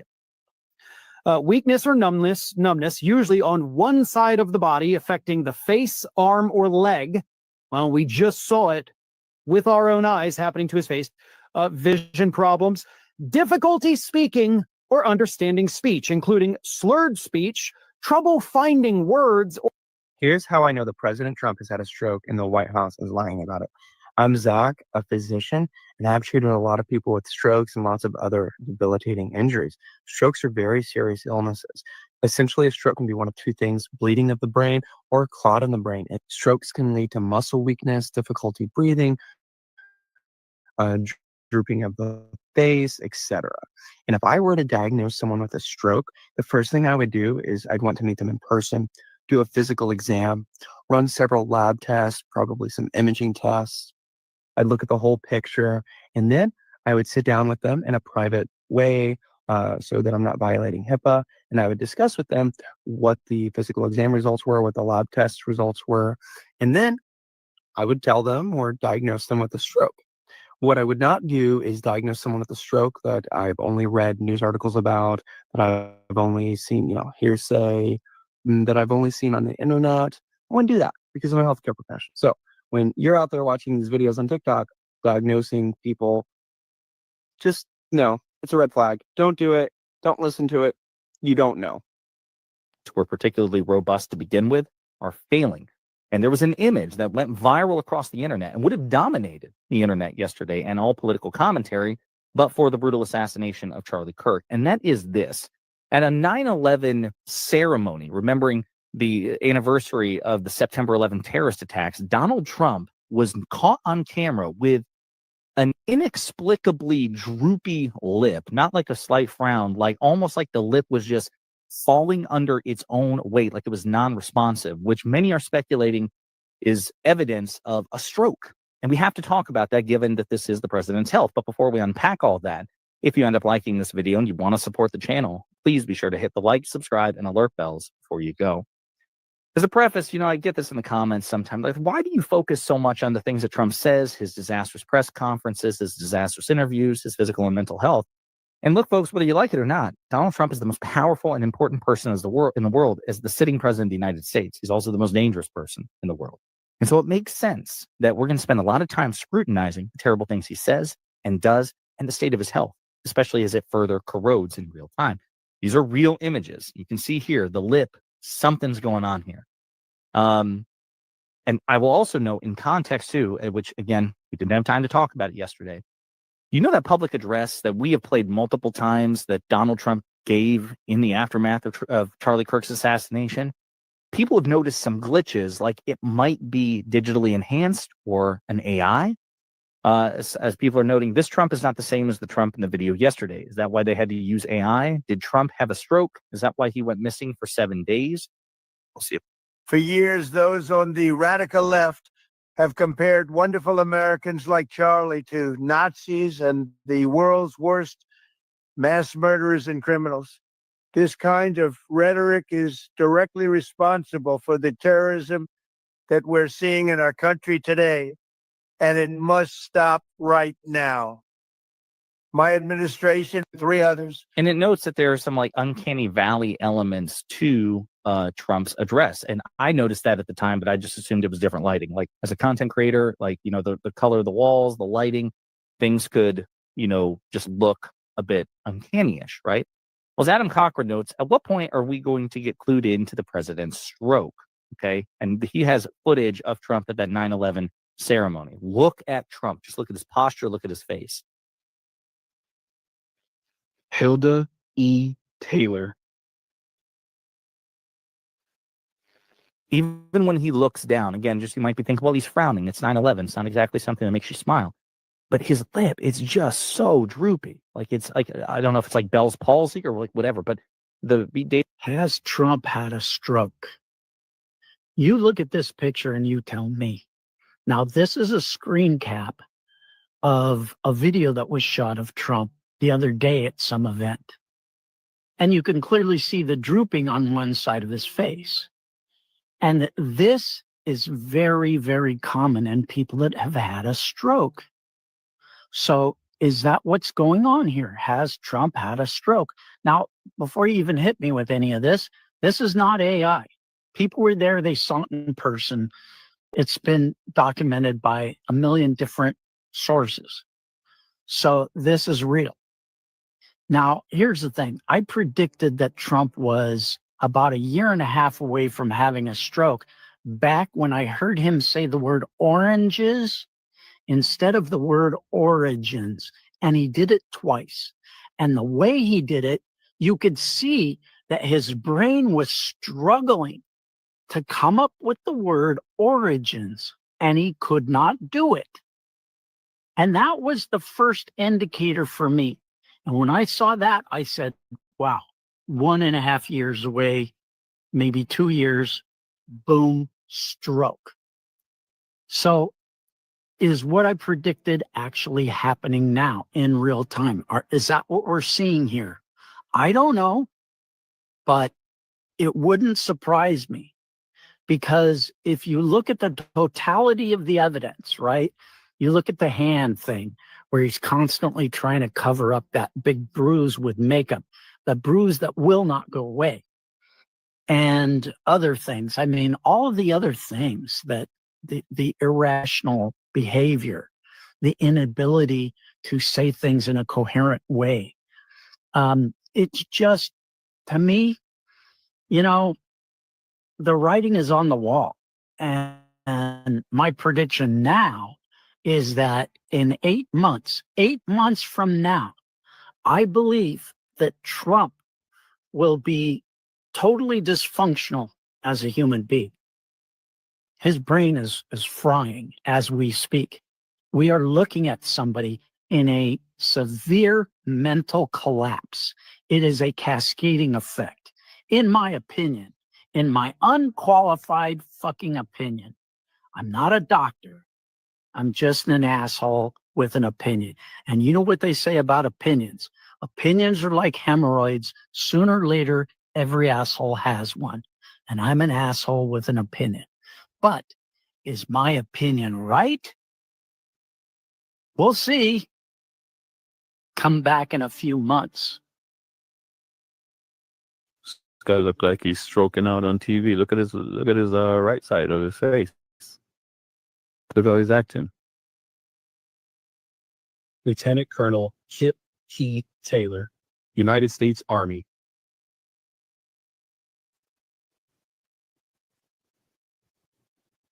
Leonard E. Taylor. Look at his face getting worse and worse. Is he drooping? Sandra C. Taylor.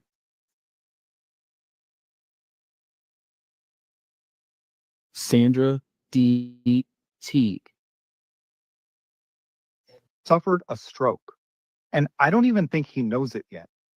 He went out. Yeah, so I saw this yesterday. Hassan Piker had been talking about it, and this was my grandmother's room, and she lived with us until she died in 2019. She suffered from strokes and seizures. And I don't know if you all know this, but one of the things you do when you think someone's having a stroke is you ask them to do things like smile, because then, like Trump yesterday, this is a stroke. So if he went to smile, he would have tried, and this side would not have moved. You ask people things like, what is the date today? What is your name? Who is the president of the United States? She died in 2019. It was Trump. No matter where we were, if we were at the hospital, in an ambulance, at home, if she was asked, who is the president, Joan? She would say, fucking Trump. I don't like this question. Oh my God. And then we know she's fine. If she didn't go, fucking Trump, then we knew she was having a stroke. Yeah. So this is a stroke. Dude's mouth was down to, like, it was concerning. I don't like him. I despise him. But yeah, if you ever see someone and like half of their face is melting, it's either a stroke or a hemiplegic migraine. I know this because I was in the middle of nowhere taking my daughter to a soccer game.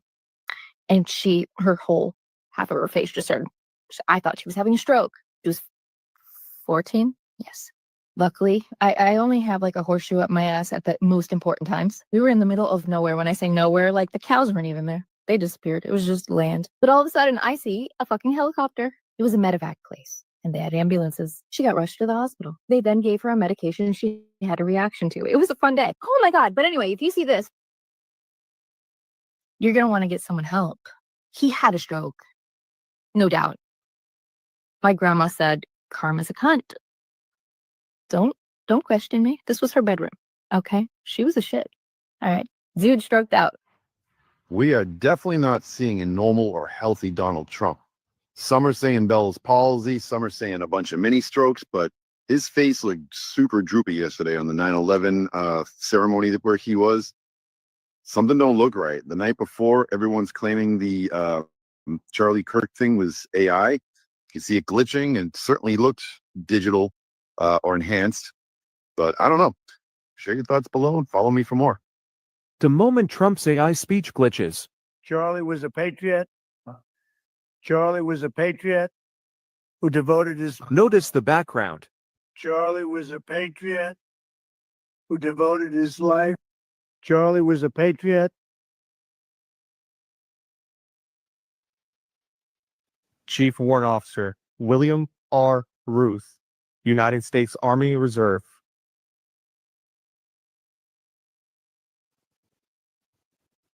Charles E. Sabin Sr. David Hilda E. Taylor.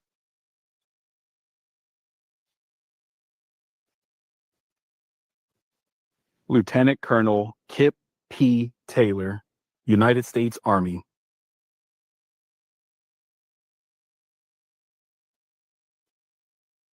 Leonard E. Taylor.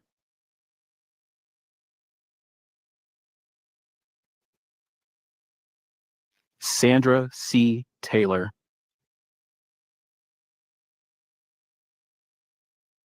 Sandra D. Teague. Y'all, look at this photo of Donald Trump because it got the internet going crazy right now. People looking at the video and they keep replaying it. You got people screenshotting the picture, zooming in, and they're all asking the same question. Did we just witness Donald Trump have a mini stroke on camera, y'all? Looking at the photo, you can see why people think that. His lip is literally hanging like. And then in the clip, you can also tell that he is very tired. Y'all look at this video and y'all let me know what y'all think. Look at the boy. He looked very tired. And as you can see, his lip is hanging. I don't know about a stroke. Y'all let me know what y'all think. You got his wife just sitting there like a jet to holiday. Somebody got to let me know down below in the comments. Are you able to tell someone is having a mini stroke or a stroke on camera just by looking at the video? And if so, can you tell if this was a mini stroke or is this normal? All I see in the video, I'm not going to lie, is he looked like a drooper. Like he looked like when he sleep, he, drool a lot. Other than that, I don't know. But y'all let me know, because a lot of people's convinced this man just had many strokes on camera. Well, it looks like a stroke to me. My mother had 2 strokes. And another thing I noticed is how he was not really able to focus. You saw the way he was looking down. He looked down on one side, he looked down on the other side, then he looked down. No, you know some of the signs of a stroke. Donald Trump, I have watched him sharply decline from the time he took his oath. And remember, y'all, he wouldn't even put his hand on the Bible when he was sworn in. And remember, he's also a Gentile. The Most High ain't with him, but he will use him to get things done, like clear the land. And that's what Donald Trump is doing. But Donald Trump has also, and I think the reason why the Most High is going at him and using his health to destroy him is because Donald Trump has been going nonstop at us since he's been in office. First, it was DEI. Then he got a problem with the history. He wants to get all of our history out of the museum. Then Donald Trump is attacking cities where a big portion of the population is our people. And the Most High is not going to sit back and let this man go on a continuous attack on his children. He's not. All right. You saw what happened to Charlie Kirk, who decided to go and make a career out of attacking. And Donald Trump has been on the attack the entire time. He ain't going to continue to let these people do this. Judgment will be a lot swifter than what we've seen before in the past. And Donald Trump, his supporters want him in office because he supports white supremacy. So they don't care what his age is. They just need someone to have their back in office, like none of the presidents did, virtually all of them. But it's really important now that their numbers are declining. So the more Donald Trump does and take aim at us, the worse his health is going to decline. Okay. And if he keeps on this path of always attacking us and trying to erase us from everything, it's going to continue to decline for him. Judgment is real. I see judgment all over Donald Trump. I do. And that judgment is going to get worse for him as we go along. See, no more are you going to be able to publicly come out here and go on a full attack of our people, and there's no consequences. There will always be consequences, especially now. Y'all, we're not that far off from our Day of Atonement. Now, I will be doing the 23rd into the 24th, and I will post this in the community tab. So that is something I will, put a reminder up maybe towards the end of this coming week.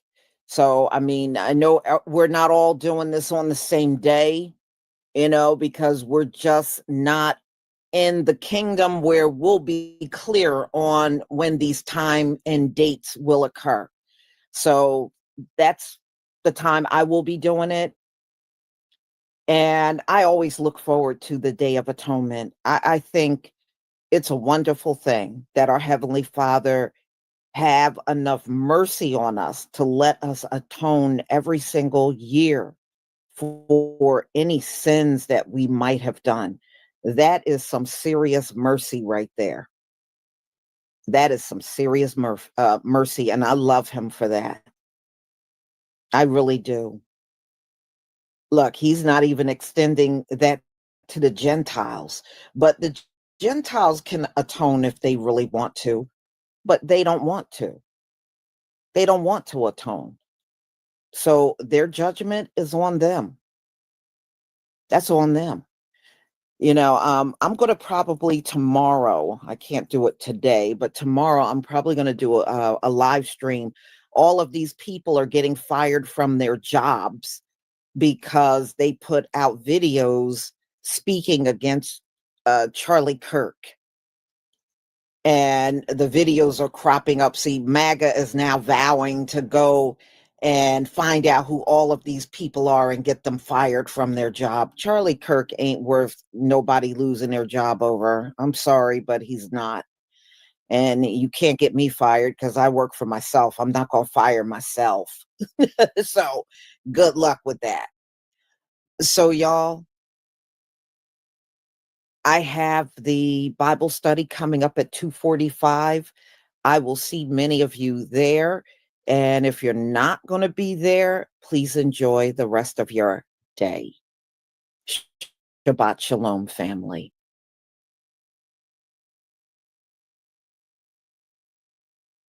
You got time for one more. So I'm laying it down and doing a continuation. So next, the dump said he gonna send the National Guard to Memphis. What?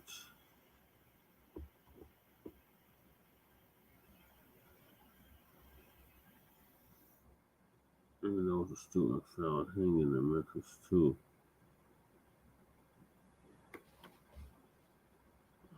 Somewhere in the South, Mississippi.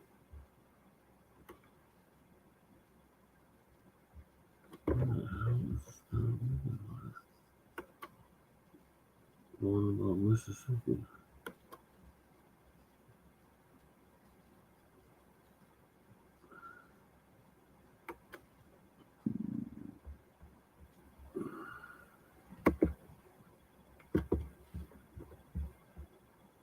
Let's see what the dump going to Memphis. Sorry, y'all, I can't find this damn queue.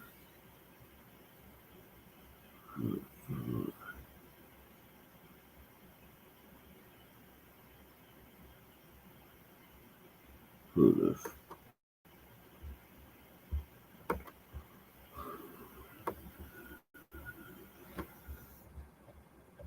President Trump is escalating his use of National Guard troops to crack down on crime in major cities. His next target, Memphis. Trump appeared to shelve plans to send troops to Chicago. Instead, he will deploy the National Guard to what he called the deeply troubled Tennessee city.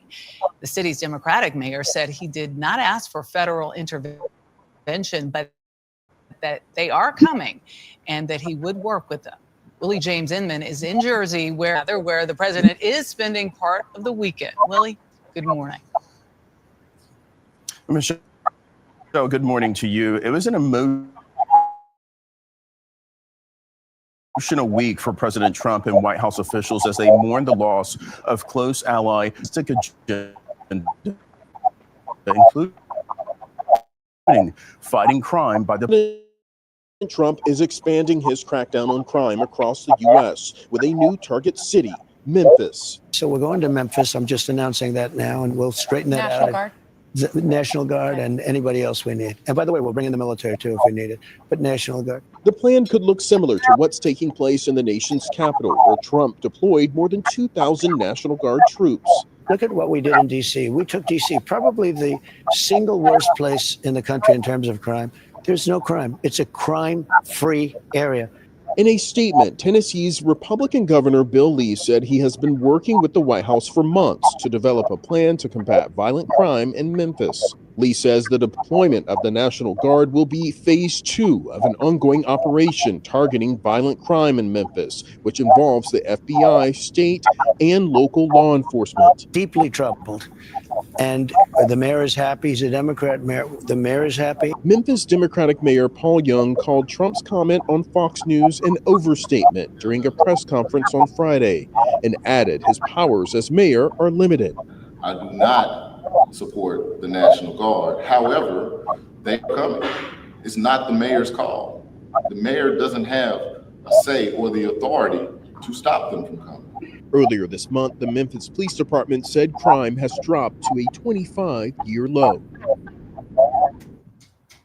President Trump said he would have preferred to deploy the National Guard to Chicago, but he's faced pushback from Illinois Democratic Governor J.B. Pritzker, who called the president's plan to deploy the National Guard to American streets disturbing. Dana? All right, Willie, thank you.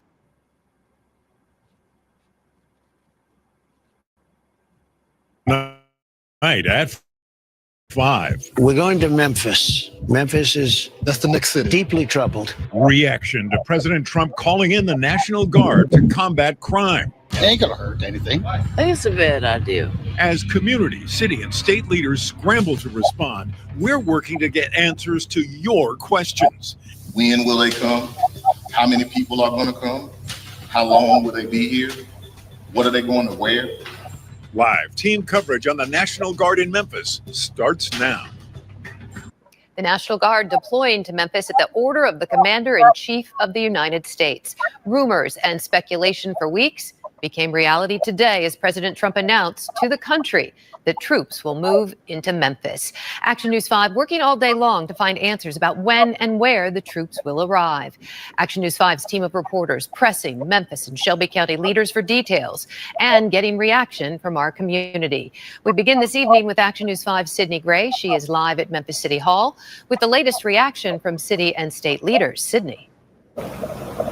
Hey there, Joyce. Good evening. Well, as you mentioned, the National Guard, they could be walking these very streets downtown pretty soon here in Memphis. We heard from Memphis Mayor Paul Young, and he says it was not anything he wanted. It was not a decision that he made. In fact, he says it was a decision that was beyond his control, but it is something that he says they are facing head on right now. So we heard from the mayor today during a press conference today here at Memphis City Hall. There were community stakeholders, local and state leaders, law enforcement, clergy members, all standing alongside the mayor in what he says was a show of solidarity. He says it was about showing that this city is united despite the differing opinions about bringing in the National Guard. Well, today, Memphis Mayor Paul Young made it clear he didn't ask for the Guard, but now it is time to work with them. We don't have a say in the National Guard, but our goal is to ensure that we have influence in how they engage in this community. I've spoken with the governor on numerous occasions, and he's been very, very open to that collaboration, as well as the federal government. Our job between now and then is to have that dialogue with the governor so that we can make it work for us and make it benefit the city of Memphis. Well, Mayor Young did note that Memphis crime has improved this year, but he also spoke to the issues the city continues to face and the need to continue crime reduction efforts by addressing the root causes, such as poverty, trauma, among others. Now, Mayor Young did address how this could affect local law enforcement. I'm going to have more from that coming up at 6 o'clock. Live here downtown, just in front of City Hall. Sydney Gray, Action News 5. All right, Sydney, thank you. As part of the president's announcement this morning, he said a former member of the FedEx board of directors encouraged him to send troops to Memphis. The Associated Press naming that former board member as current Union Pacific CEO, Jim Vena. Here's what the president said about their conversation. And I said, so what do you think? Where should we go next as a city? Because we're going to go 1, 2, 3, and then we'll do a few at a time. But we're going to straighten out the crime in these cities. He said, sir, Memphis would be good because he's on the board of FedEx. He said, when I walk 1 block to my hotel, they won't allow me to do it. They put me in an armored vehicle with bulletproof glass to take me 1 block. Okay, so we reached out to the media relations team at FedEx to confirm if they ever used armored or bulletproof vehicles, or to simply get a reply to the president's anecdote. We are still waiting on a response. Governor Bill Lee fully supporting President Trump's mission to send National Guard troops to address crime in Memphis, ready to coordinate the federal law enforcement, the THP, and National Guard troops. The governor saying, I've been in constant communication with the Trump administration to develop a multi-phase strategic plan to combat crime in Memphis. He goes on to say, we are working closely with the Trump administration to determine the most effective role for each of these agencies to best serve Memphis. Keep in mind, Governor Lee deployed a THP surge recently, 250 state troopers now in Shelby County to battle crime.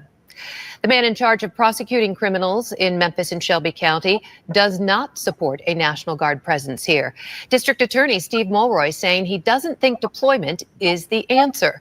In a statement to Action News 5, he says, we welcome federal efforts to make Shelby County safer, but far better would be more FBI, DEA, ATF, and other federal law enforcement agents, people with actual training in civilian law enforcement. DA Mulroy ended with a call for, quote, long-term strategies. There are a lot of questions left unanswered by city, state, and federal officials right now about this deployment. Like, where will the troops be? Where are they coming from? Where will they be housed in Memphis? We received no response from the Tennessee National Guard. We asked our contacts out at the Naval Base in Millington if they were offering any support to troops, housing or otherwise. And we were told to contact the Department of War. So we did. A Pentagon spokesperson then directed us to the White House. A White House spokesperson has not responded. How are Memphians reacting to confirmation the National Guard is headed to our city? Action News 5's Imani Williams live downtown, continuing our team coverage. Imani, what are you hearing on the street?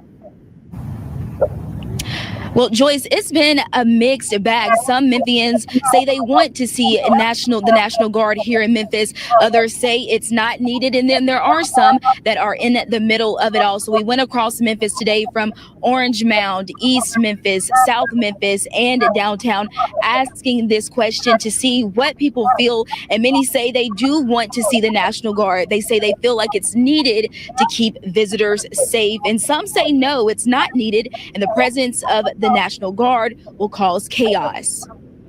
But just to bring the National Guard to Memphis, we don't need them. We're outside right now. Ain't no crime going on. I've been outside the last 6 months. Ain't nothing happening. Well, it's just, if they come, people will straighten up for a minute and then they'll go back. You know what I mean? People here in Memphis are smart. You know what I mean?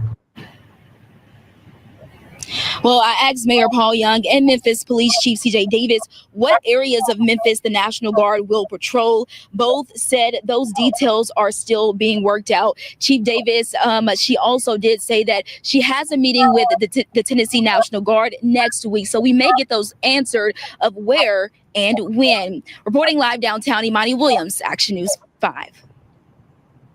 Imani, thank you. In an Action News 5 online poll, we asked respondents on the World Wide Web about the National Guard coming to Memphis. As of right now, 61% say no, they don't support it. 39% say yes. If you would like to vote, just head to our website, actionnews5.com. You can find the poll on our homepage. Action News.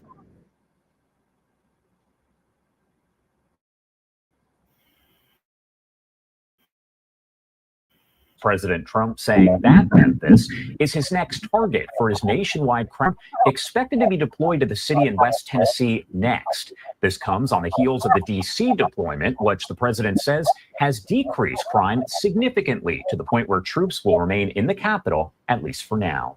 Jeff Wenninger is the founder and CEO of Law Enforcement Consultants. He is also a retired LAPD lieutenant. He joins us now live to talk a little bit more about this and the decision making here. Thank you so much, Jeff, for taking the time to be here with us. No, thank you for having me. So we've heard a lot of different city names thrown around. We've heard Chicago. We've also know, of course, D.C. What do you think it was that led to Memphis as being the choice? Because it came as a surprise to so many people out there who were waiting to see where the next target would be.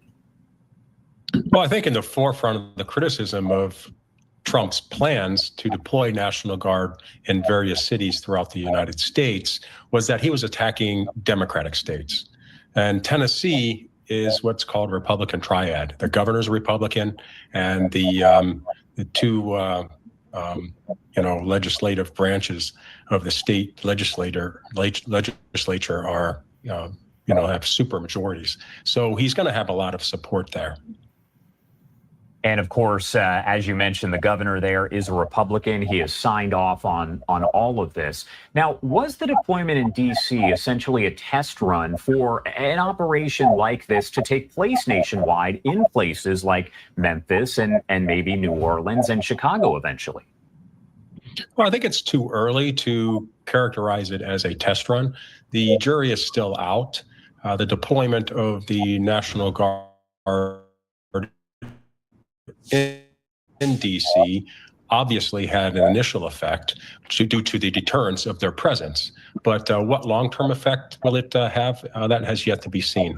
To what extent was crime just deferred to other areas and whatnot? It'll take months of analysis of crime statistics to determine that.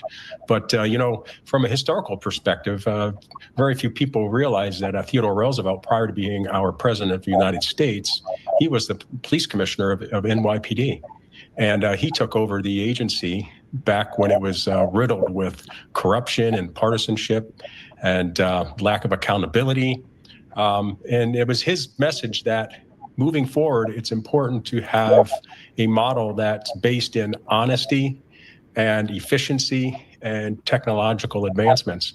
So, there may be something there to be learned relative to how best law enforcement agencies now in modern policing can determine the path forward to being more successful in reducing crime. When you talk about this visible force, so to speak, you have the National Guard troops that are there in D.C. They will be there in Memphis, Tennessee. What does that do to deter crime? Does it make it work? Does it make folks think twice before committing a crime? Or could you potentially see more crime committed as a result, people trying to stand up to those troops? What is the overall impact there? Well, just their mere presence is going to have a significant reduction in crime in real time. Absolutely, that will be the case. We will see that in short order once they're deployed and they're being utilized effectively. Now, the question is what are the optics going to be? Are there going to be some unintended consequences? Memphis has had some issues relative to their policing. We had the Tyree Nichols beating and killing, where there's a divide between the community and the police department, which serves them. And is the optics of having law enforcement in these communities going to further put a wedge between the community and law enforcement? And if that's the case, that it could be detrimental to the future of law enforcement in that city. As someone with law enforcement experience, how do you separate the political messaging from what's actually happening there on the ground? As you mentioned, Memphis is in what's considered to be essentially a red state there. So how do you kind of factor that in, and what challenges are presented there?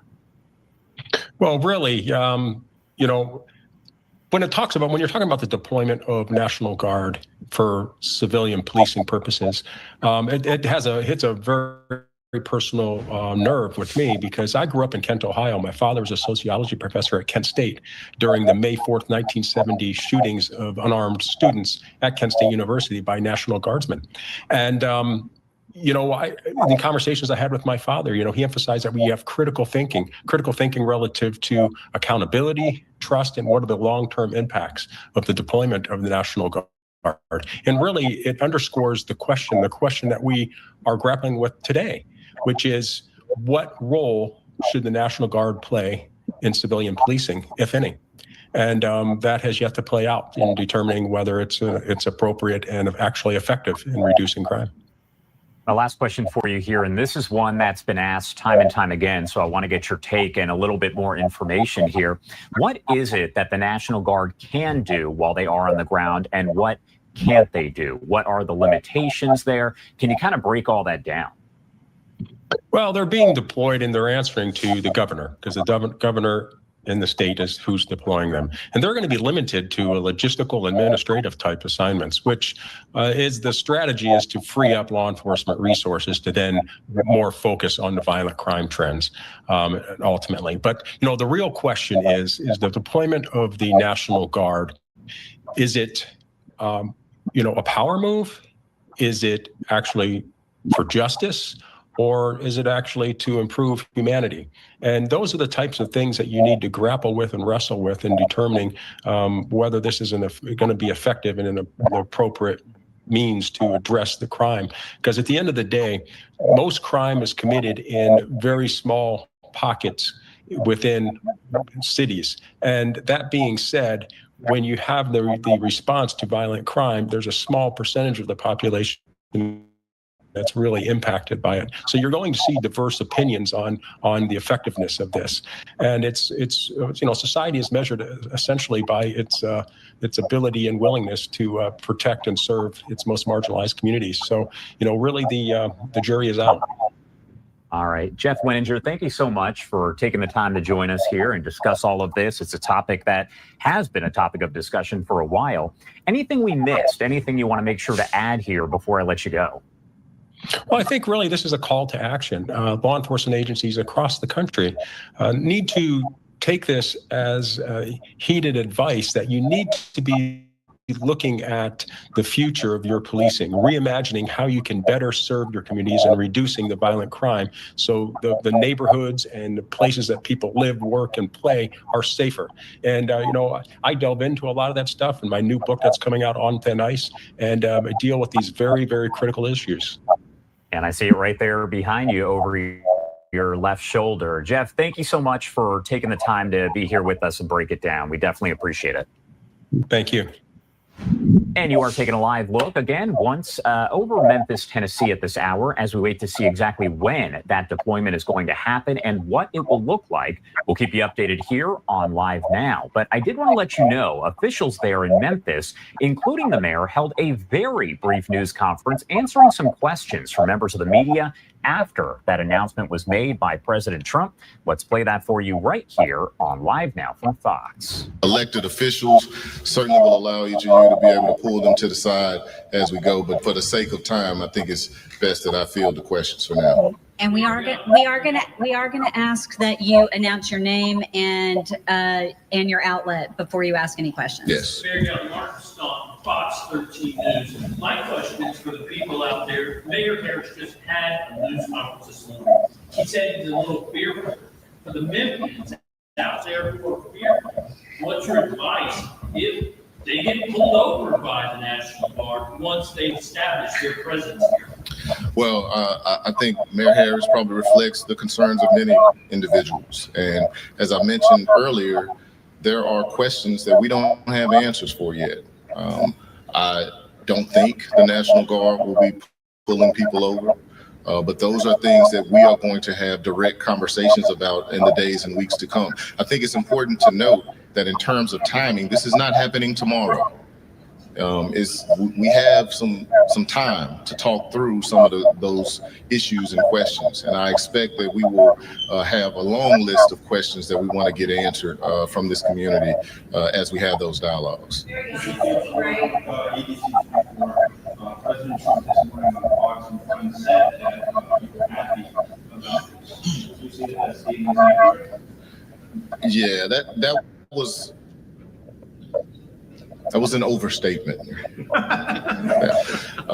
I am focused on the resources. FBI, DEA, ATF, those are the things that I believe will truly help us be able to support law enforcement and reduce violent crime. I do not support the National Guard. However, they are coming. It's not the mayor's call. The mayor doesn't have a say or the authority to stop them from coming. And so my goal is to make sure that as they come, that I have an opportunity to work with them to strategize on how they engage in this community. Brian did like WRIG quick question. In terms of what the city can or cannot say in capacity, which will be the National Guard, what does the city have what power do we have to say and what capacity do we have?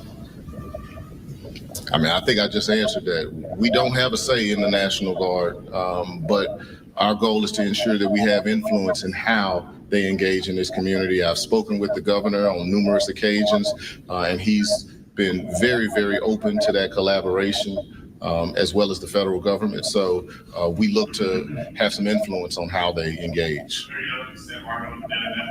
Right now in the city charter review, Police Chief Davis are the chief law enforcement officers, essentially. Correct. Would that change the National Guard's rights? No, that does not change. And so would they essentially be under command and control of the police department? There will be a lot of coordination, and obviously this is something we're all new to, so we're going to be learning, working with our attorneys, but Chief Davis will remain the chief of police and continue to drive law enforcement in the city of Memphis. In previous cities where we have seen the National Guard come in, they have been focused more on the downtown area. Here in Memphis, it's pretty large, and some Memphians are wondering if they will see people in North Memphis, South Memphis, Frazier, Raleigh, or will we just see them downtown where that's not one of the focus areas previously stated by MPD. So you expect to see National Guard in other places other than downtown. Again, that's one of the questions that we have. We want to make sure that it's geographically diverse. The areas that would be covered and how they cover them is still a question, but we don't know the answer to that right now. Lisa, Tri-State Defender, Memphis not the first city Right. to have the administration decide they want to bring these. What we'll just say some of the best practices or what you have learned from how other cities have been? Well, I've had conversation with Mayor Bowser in DC, and she has developed a working relationship with the team that is there. And our goal is to make sure that we have a working relationship with whatever team comes to this city so that we can align their efforts with the efforts of our law enforcement. Mayor Young, I got a statement from the MPD police officers union, and I asked what they thought about this. And the statement says that roughly they're down almost 500 officers, and they welcome the help. What do you say to that? I would say that any opportunities for us to use the National Guard to supplement our law enforcement efforts is what we will look towards. All right, thank you very much. Well, again, there are a lot of people here, so I know you probably have additional questions. Please do talk to some of the other individuals and elected officials that are here, and thank you all for being here today. More information to come. All right, there you have it. The mayor of Memphis reacting there after news from President Donald Trump announcing that Memphis will be the next target of the National Guard deployment in part of his crime crackdown.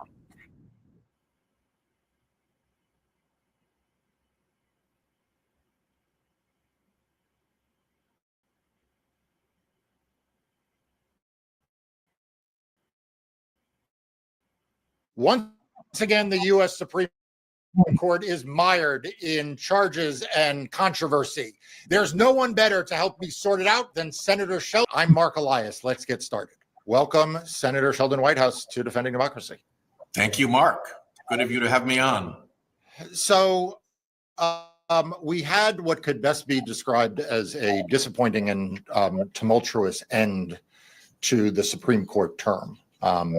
You may wind up using terms stronger than disappointing and tumultuous, but it was clearly a surprising turn, even for those of us who didn't expect a lot out of the Supreme Court. In the final days, it not only overturned Chevron, which had been kind of a bedrock principle of administrative law, but it also granted the former president a broader sweep of immunity, frankly, than anyone I was paying attention to thought, and actually in some ways broader, Senator, than even the former president sought in some respects. Yeah. So I'm curious, as someone who has been a long time critic of the court and observer of the court, how do you think about what the Supreme Court did this term? I think this term was the term in which they broke free of having any sincere allegiance to the integrity of the institution, and decided to throw in their lot with MAGA politics, and with the polluters who basically spent the millions and millions, hundreds of millions of dollars necessary to capture the court. I did not expect that. If you'd asked me to bet, I would have said the immunity decision was 9-0, because it was an opportunity for the court to unite, to restate obvious established law, and to distance itself from Trump, who I didn't think they wanted to be associated with. So to me, it was a triple win for the court as an institution to do that. And the fact that they went on this long escapade into constitution-free, originalism-free, power-grabbing, new constitutional doctrine was stunning. Yeah, so before we get into the court watching part of this, for people who have not been focused on the individual cases, you mentioned that the Loper decision, which is the case that overturned Chevron, is a gift to polluters. Can you just like explain to people why that case, like people understand why the immunity case is terrible. Can you explain to people why you say that that is a gift to polluters, and like what the industry strategy here is? Yeah, I would actually have to answer that in the context of a little battery of salvos that the court has fired at regulatory agencies. With Chevron being one, but I think West Virginia versus EPA was even worse, the so-called major questions doctrine. The SEC ruling undermined their agency's ability to assess fines once those had been authorized by Congress. Ohio versus EPA gave a pass to polluters, which really hurt Rhode Island because we're a downwind state, and this is how you protect against the upwind states. There were a bunch of them. And I think collectively, they send a really important signal to the industries that most need and suffer from regulation, which are polluters, and then also people who want to cheat, whether it's creating phony baloney insurance policies or phony baloney stock certificates or phony whatever. My fundamental point here is that America has enjoyed immense prosperity and success as these regulatory agencies have taken worries out of people's minds and allowed, for instance, the pharmaceutical industry to become, because they are held to account, and it takes some trouble and effort to get drugs approved. That's actually all to the benefit of the pharmaceutical industry as well as to the customer base that supports it. And it's true, seat belts, it's true worker safety, it's true, meat packing safety. You can go across a whole area of places where Americans are safer and the economy has surged because of those guardrails that have constrained bad corporate behavior and rewarded good corporate behavior by keeping the bad guys limited. So it's really been a huge victory. And in 17 years now in the Senate, nobody once has ever complained to me, there's just too much regulation out there. The administrative state is a real problem for me. This is an argument invented by polluter billionaires, cooked up through front groups that they fund to basically grow doctrine, pushed out into the world through more front groups that are designed to be amplifiers and megaphones, and then delivered to the Supreme Court with more front groups that come in as amici curiae to pretend that everything that had been done beforehand was real and that the court should now adopt it. And the court has.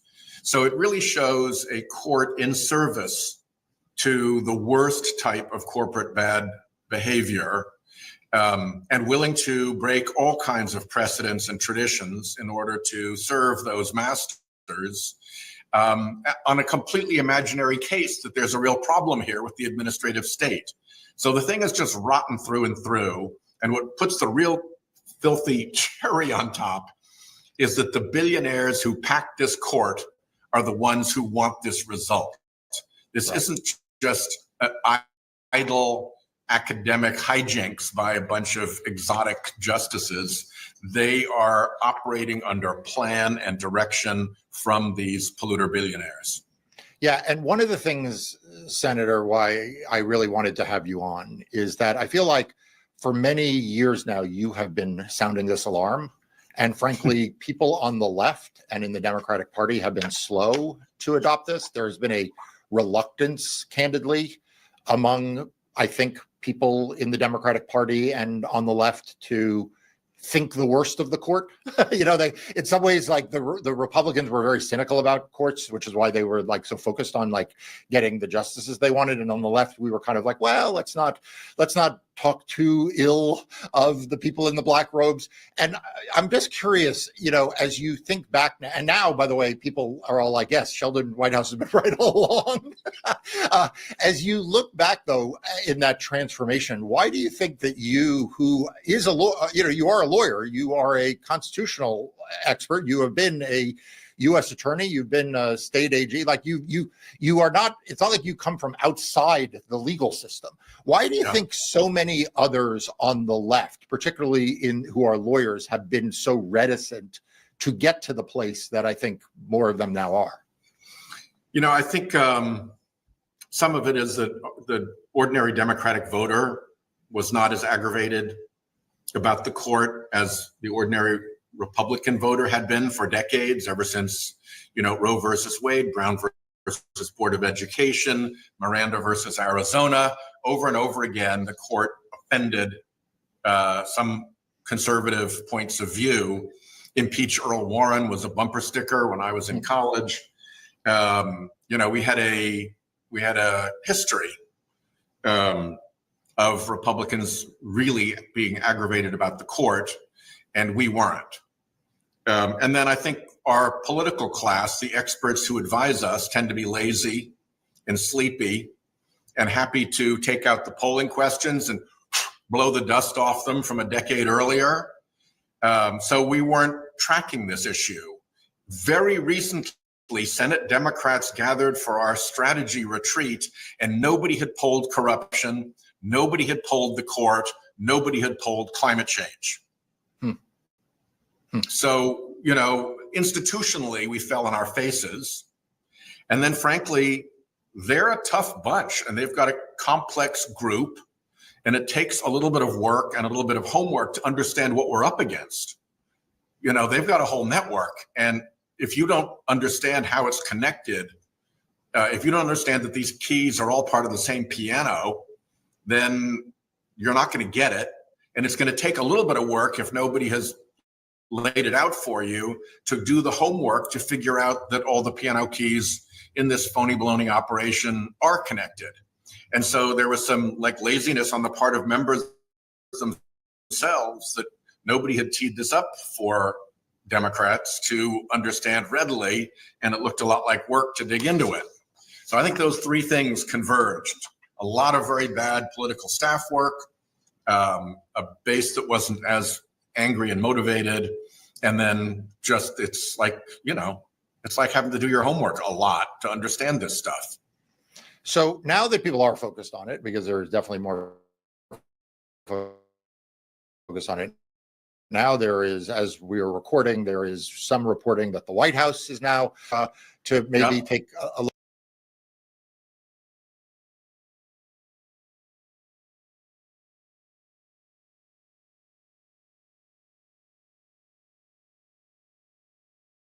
Sorry, y'all. I didn't even know that last video was done. All right, so I'm going to stop it here and continue where we left off later on. So Japan's prime minister resigns after backlash against African immigrants, our unhoused neighbor news, our legal migrant news, and our local Denver news. So we'll see y'all then. Peace.